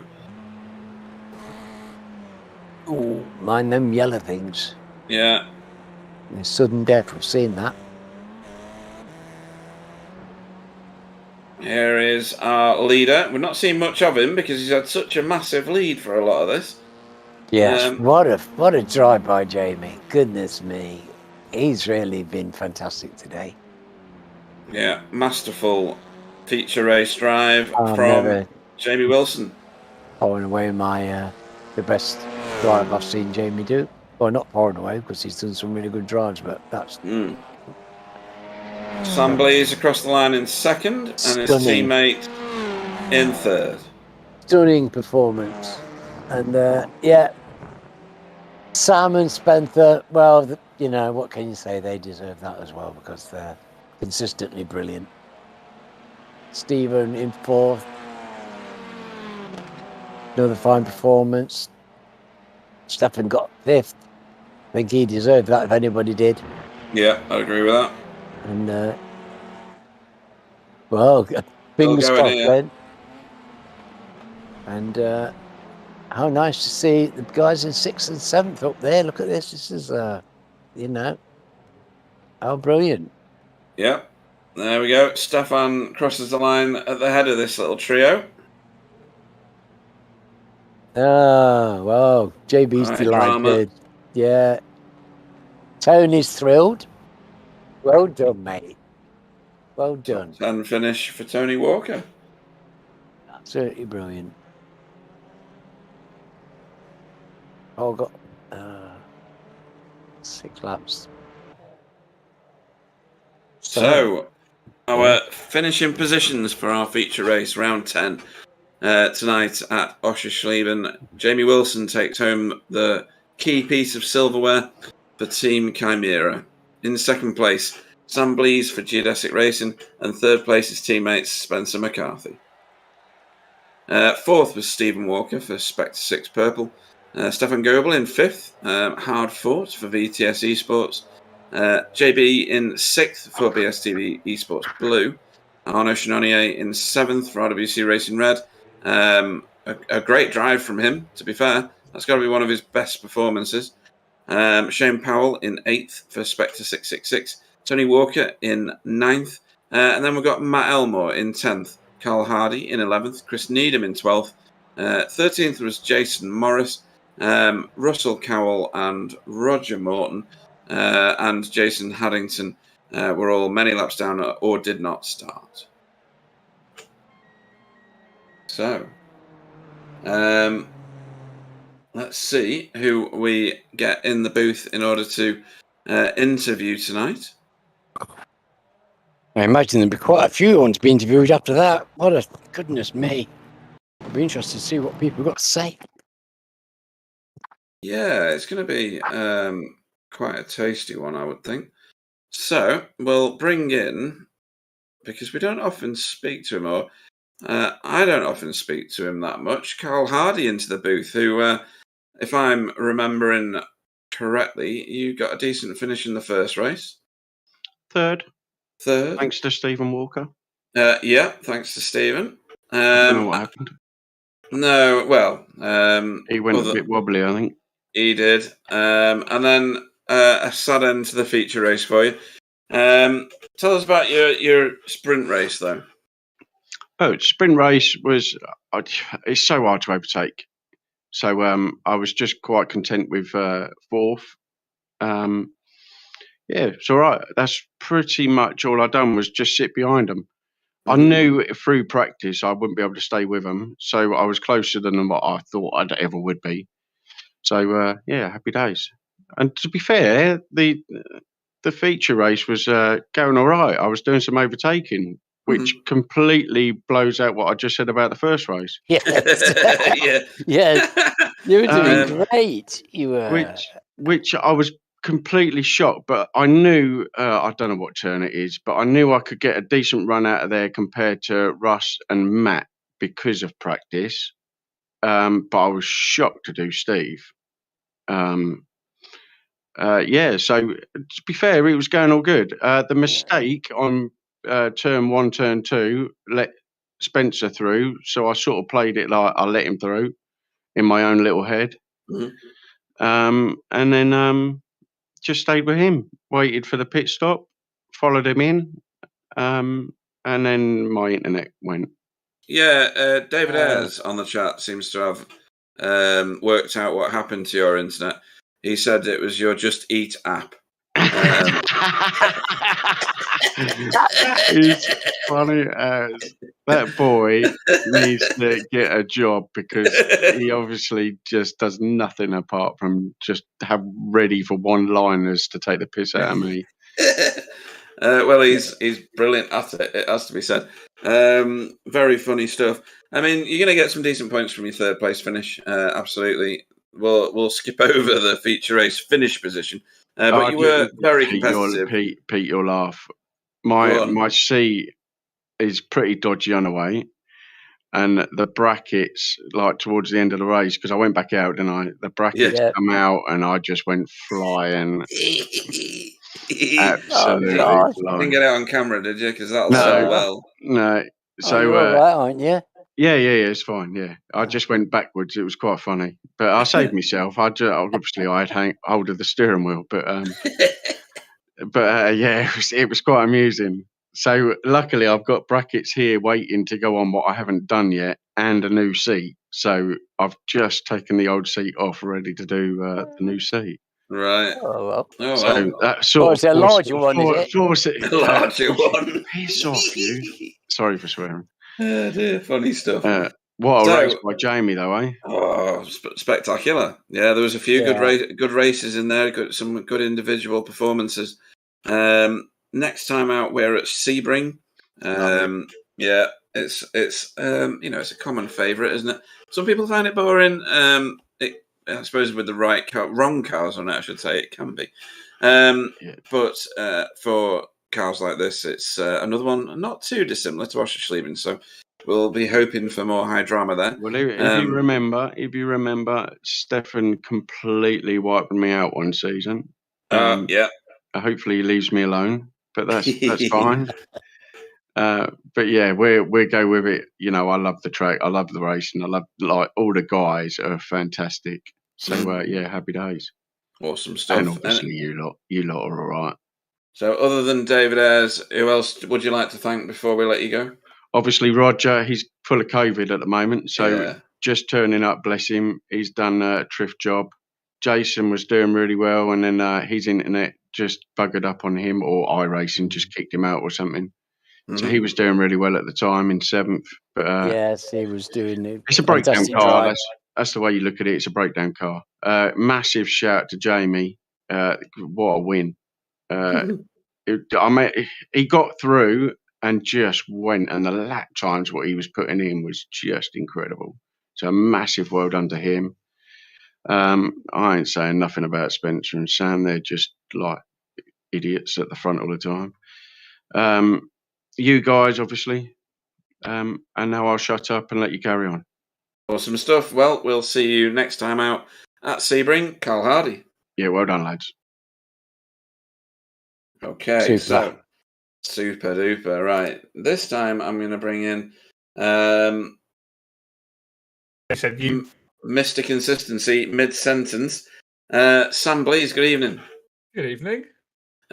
So you led the packs away originally, and by far the most consistent and successful of all the drivers, with 2 second places. Do you think you deserve better? No, not really. I probably could have won the first one, but I made the mistake and let Spencer past. I had no complaints. I was just overdriving like an idiot, basically. I was quite happy with the second there. I got the fastest lap on the pole position, so I didn't lose too many points to him. A couple of points in that one, I think. And then in the second race, I couldn't touch Jamie. The pace he had was unbelievable. So I managed to nab fastest lap at the end, but he was just on another level. So yeah, props to him. He was going to win that whatever happened. So well done. So we saw you ploughing some of the faster entry, tighter corners in the first race. Didn't see it as much in the second race, but you're right. Jamie just naffed off down the road. What do you think the difference was? Well, I think it was the start. So at the last stint, I could sort of match him most of the time. He probably on average he might have had a 10th on me, but it was really close. So if I was near him, I'd have been able to keep up. I wouldn't have been able to pass him. But because of the big pack at the start, when he got through, there was still 4 cars between us. Yeah. So I was losing a second a lap for a few laps until the pit window opened, and then it was by that point the damage was done. So I would have needed to be half a second quicker for the rest of the race, which was never happening to close that up. So fair play to him. His pace was unbelievable, and it was he just did a really good job. So I Can't complain at second place there. So was it just that you couldn't get through the cars immediately ahead of you? Because we were debating why yourself and Spencer hadn't already scythed through some of those guys. We've seen you do that in the past. Yeah. Was it just so hard to overtake safely? Yeah, that's it. There was a couple of almost half openings, but it would have been a big dive. So really, the only overtakes I made were when people made mistakes in front of me, and it wasn't always the person I overtook that made the mistake. Quite often, 2 or 3 cars ahead. Yeah. So yeah, it was just down to there's no overlap, there's no overspeed big enough to get comfortably alongside. So it is either you take a real risk on the brakes and that your only option there really is into turn 1 or maybe into the S's on the back. But both of those are really one line only. So if you get it wrong, you're going to have a crash or lose a bunch of time. Yeah. So it's just sort of while no one was getting away, I was pretty happy to just sit where I was and save fuel, shorten the pit stop sort of thing. But when Jamie started getting away, it was like, okay, this is a bit more urgent now, but actually this doesn't change anything. I still can't go anywhere unless somebody makes a mistake. So I thought I'd roll the dice and come into the pit. Stephen had the same idea a lap earlier, but I think I managed to have slightly short stop, slightly faster in the lane and get out ahead of him, which is good. So yeah, it was fairly lonely in the second race, but it was good fun. It was, just watching the times. Me and Jamie were trading fastest laps for a bit at the end. You got some good footage though for your sponsors, and we're out at Sebring next week. A track that most people enjoy. With most of us with an iRacing account have done many hundreds of laps around there. Is that one that features highly on your go-to list of tracks? It's climbing up that list. I used to hate it, but I'm slowly coming around to its charms, I think. Yeah, it's far more technical than people initially realise, isn't it? I think in the touring cars, it makes for good racing as well. It's not what I enjoy lapping on my own, but I do like racing there. Yeah. Anybody you'd like to shout out to before we let you go and celebrate your double second places? Oh, just the standard thank yous to you guys for putting it on. It's always a good race. It's always good to come here on a Wednesday night. So, thanks for that. Thanks to Carl for putting on the practice sessions because those are very, very helpful and it's a good laugh to get on with everybody else. Congratulations to Jamie again. Can't say it enough, but he's done a cracking job tonight. And yeah, thanks to everyone else. Gather the second race got a little bit messy for a few people, so commiserations where they're due. But the guys I was racing with, it was nice and clean. It was good racing. So thank you. Well said. In that case, we'll see you next time out. Sam Blees. Cheers, guys. Thank you. Thanks, Sam. Okay, so next one I'm going to bring in, somewhat controversially, some might say, is Spencer McCarthy, who, for those who weren't paying enough attention, got a victory in the sprint race and a third place, so a double podium for the feature. So, good evening, Spencer. Good evening. That was feature race. Feels like a very long time ago now. Yeah, I'm sure it does. But you mastered that straight from the start, didn't you? The sprint race. You were out like a whippet and straight to the front. Didn't quite get pole. Yeah, I think Sam. Obviously we're teammates, so he sort of said, "Right, I'm going to go about this point," and I then went with him, obviously, and I think we caught Stephen napping a little bit, which obviously it's the joy of having a teammate on pole. So that got us, 1-2, and then it was kind of who didn't make the mistake first, really. I mean, it was he went wide, I went wide, and so in the end I had okay pace at the end just to hold him off. But come the feature race, obviously Sam really got his head down and found a bit more. So I was lucky that he didn't find it in the sprint, I think. Yeah, he found some of it in pit road and ended up coming out in front of you. But then you soon dispatched him. No, you didn't, did you? No, I didn't. The other way around. Yeah, that's right. And we saw the gaps increase. But in the first race, Sam was like ploughing into the faster entry, tighter corners. And you weren't. Your car was much more planted than his. It's really funny how you can take such different lines around here, and that was something that really, in that feature race on the first part of it, when we were all in the train, guys, the amount of times I ran in the back of him, or nearly ran in the back of him, because like the line I would take in, I'd take a slightly quicker entry and then tighten it midway through. Some people were going barreling in, so quick, and then making 3 corners out of the corner. You know what I mean? There was so many different lines that you had to kind of really be careful when you're following, especially with some of the guys that were kind of slowly shuffling backwards. And to be honest, I think me and Sam, we saw that Jamie got that sort of jump, and it was like, oh, okay, great. But it's Jamie. Let's not all get too worried to start with. But bless him. I mean, hats off to him. He drove the wheels off that thing tonight, and I don't think he won that on merit. Even if he was with us, and he didn't have a gap, I think he would have won that. Yeah, he was certainly on it in that second race. There's something else I was going to ask you, but I can't remember what it was now. We go to Sebring next. Sam likes it now, didn't before. What's your opinion of Sebring? Most of us have done hundreds of laps there. Yeah, I like it. Unfortunately, I'm not going to make it though. I'm abroad. So real life kicks in, does it? Real life kicks in. So yeah, I'll be missing that one, unfortunately. So. So then we'll probably see you at Sandown then the week after. Week after, yeah. I am looking forward to that other one though, the Rajesh Gurabudud. Yeah. Oh right, the one that. Yes. The one that everyone butchers. I'll put my teeth back in and I'll try it on another week. Yeah. Apologies for any Finnish people that are watching the stream. Yeah, they need to make their language easier if they want us to say it. Oh dear, funny stuff. But no, any shout outs you'd like to give before you go and celebrate your victory and third place? I know I don't get one, but obviously my vote for driver of the day goes to Jamie. But yeah, that's probably the only shout I've got really. I mean, that was an awesome drive. Can't fault it. He just literally banged in every single lap. And me and Sam could do nothing about it, nor Stephen. And we were pretty much in a bit of a stalemate. So yeah, hats off to him.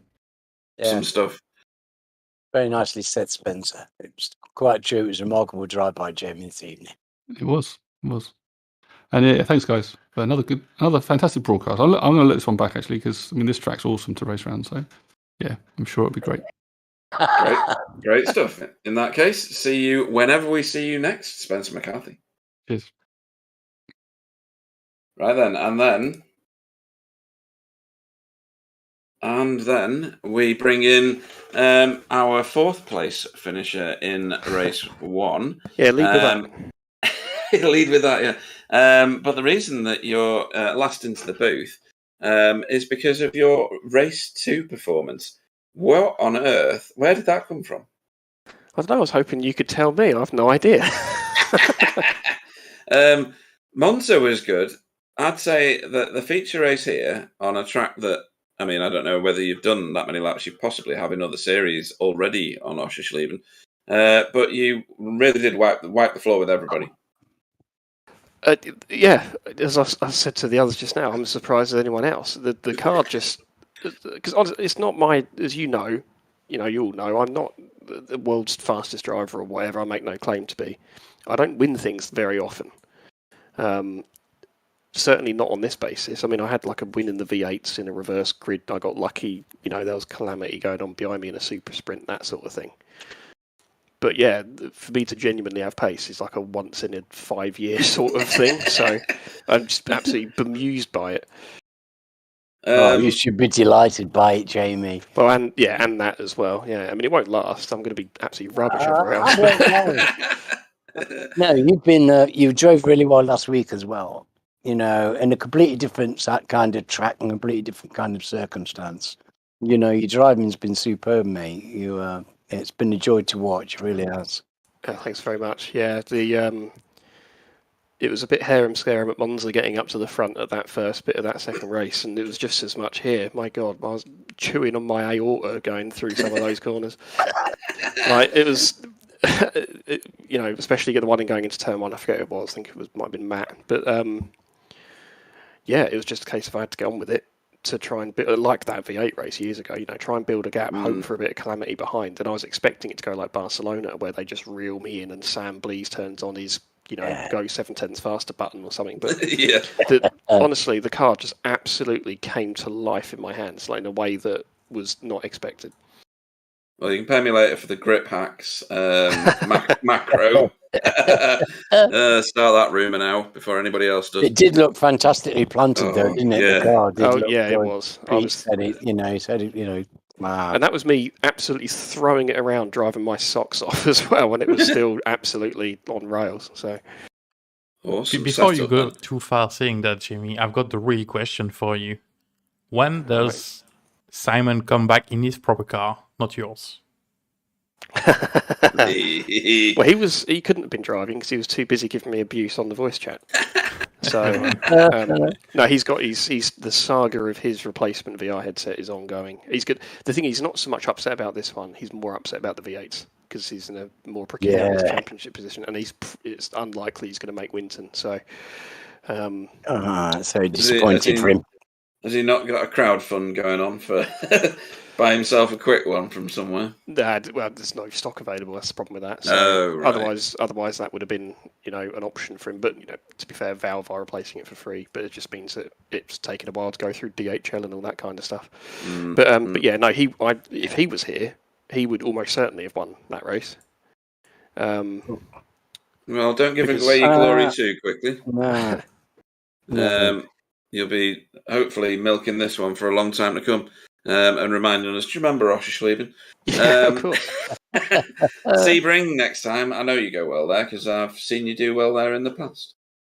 Yeah, it's not in the upper echelon of tracks that I love, like Knockhill and Oschersleben and Rudskogen as the other one. But apparently, obviously I was in GT4 when this came around before, but apparently it is quite a good track for the Honda. I'm told. So I hope to exploit that as much as I can. Well, it's not overly dissimilar, is it? There's no undulation, there's no topography as such. Yeah. Heavy braking zones into tight corners, big sweeping turns in the mix. So maybe it will play to the same sort of strengths. Yeah, it does tend to expose cars quite randomly for their flaws. I mean, I remember in the McLaren and GT4, it was just awful around there, and it didn't matter what you did on the setup. It was just the way the bumps interacted with the car, basically. So hopefully that works the other way around in our favour this time. And as I say, hopefully Simon will be back for it by then. Because Sod's Law, you know what will happen. His headset will turn up the day after Winton. Well, let's hope he comes back because we miss him. And we would like him back. But you were doing a fantastic job for your team, my friend. It's been delightful to watch. Thank you very much. I will bask in it for a couple of hours, I'm sure. Enjoying watching it back, although I probably wasn't even on it, was I? You probably looking at other stuff. Not much. There was lots of interesting stuff to watch, wasn't there? You can just watch it and smile at the deltas as your time gap gets bigger. That's all you need to look at, I think. Anybody else you'd like to thank other than the person screaming in your ear for most of that race? Yeah, I've said this before, but again, a huge thanks to Carl for putting up all the hosted sessions he does. We did a lot of group running for this, so that's why, in those, as I say, harem-scarum kind of situations, with the Spectre 6 boys, for example, I know I can absolutely trust them because we've done it, day in, day out pretty much. So, yeah, credit to him for doing a good sort of community service. I'm sure he's done community service in another context as well. Picking up litter and stuff, yeah. Also, rest in peace, his chair. Yes, sounds like the pie is won out. But no, great performance tonight. I'm sure you'll bask in the glory of this one for as long as you can milk it. Fantastic. Jamie Wilson. Cheers, guys. Yeah, well done, mate. So, we've got Driver of the Evening to award. That's going to be odd. Yeah, let me figure out my field of one. But we'll start with yourself, Alan. Where's your vote going? Well, I was JB and Arno. They did great. Jason put in a fantastic recovery drive after his terrible dropout in the first. Carl did great and, still comes back and does his bit, even though he was having hard luck. But you can't get past Jamie. That was that was the finest drive I've seen him do, and I'm delighted for him. He's such a nice young man, and he deserves that. And well done to it. Okay, so that's a vote for Jamie. Sam, where's your vote going to go? Well, there's no long to think. I think a few of the drivers agreed during the interviews, and as Alan said, I think Jamie did probably one of the drive of his life. So yeah, that one's for him. Yeah, and similarly, I was considering Arnaud. I mean, that's got to be one of Arnaud's best performances, but I don't think you can turn away from Jamie Wilson's feature race performance there. Just too good. So he's mopped up tonight. 3 votes for Jamie Wilson. None of us generally vote for the winner, but on this occasion, can't be ignored. So well done. Already described where we go next for this series next week. And please don't forget that we are in double feature action over this weekend. We've got V8s on Saturday. We've got GTCC GT3s on Sunday. I need to remind myself where the GTs are, but Winton is our destination for the V8s. Just let me figure out where we're at for GT3s. Hungaroring we're at. So lovely. that's going to be a good, tasty race. GT3s around Hungaroring. That Yeah. sounds good to me. No, it is good. I've driven my Ferrari around there and a few officials. It's really a great track for the GT cars. But Winton in the V8s. Wow. That's going to be a brawl. If we get the fields that we've had previously, and we should, Winton being a V8 track in real life, then that's going to be a sight to see, folks. So please tune in Saturday night for that one, and Sunday night for GT3s at Hungaroring. So that just leaves me to say good night to everybody. Thanks for tuning in. Make sure you visit our website, see what's going on, see what you want to be part of. If you're not racing, challenge why you're not racing, and come and join us. So I'll say good night, hand over to Alan, who will hand over to Sam. So good night, everyone. Good night, folks. Been a pleasure. Thanks for joining us. And here's Mr. Boozin. Good night, everybody. See you on the weekend.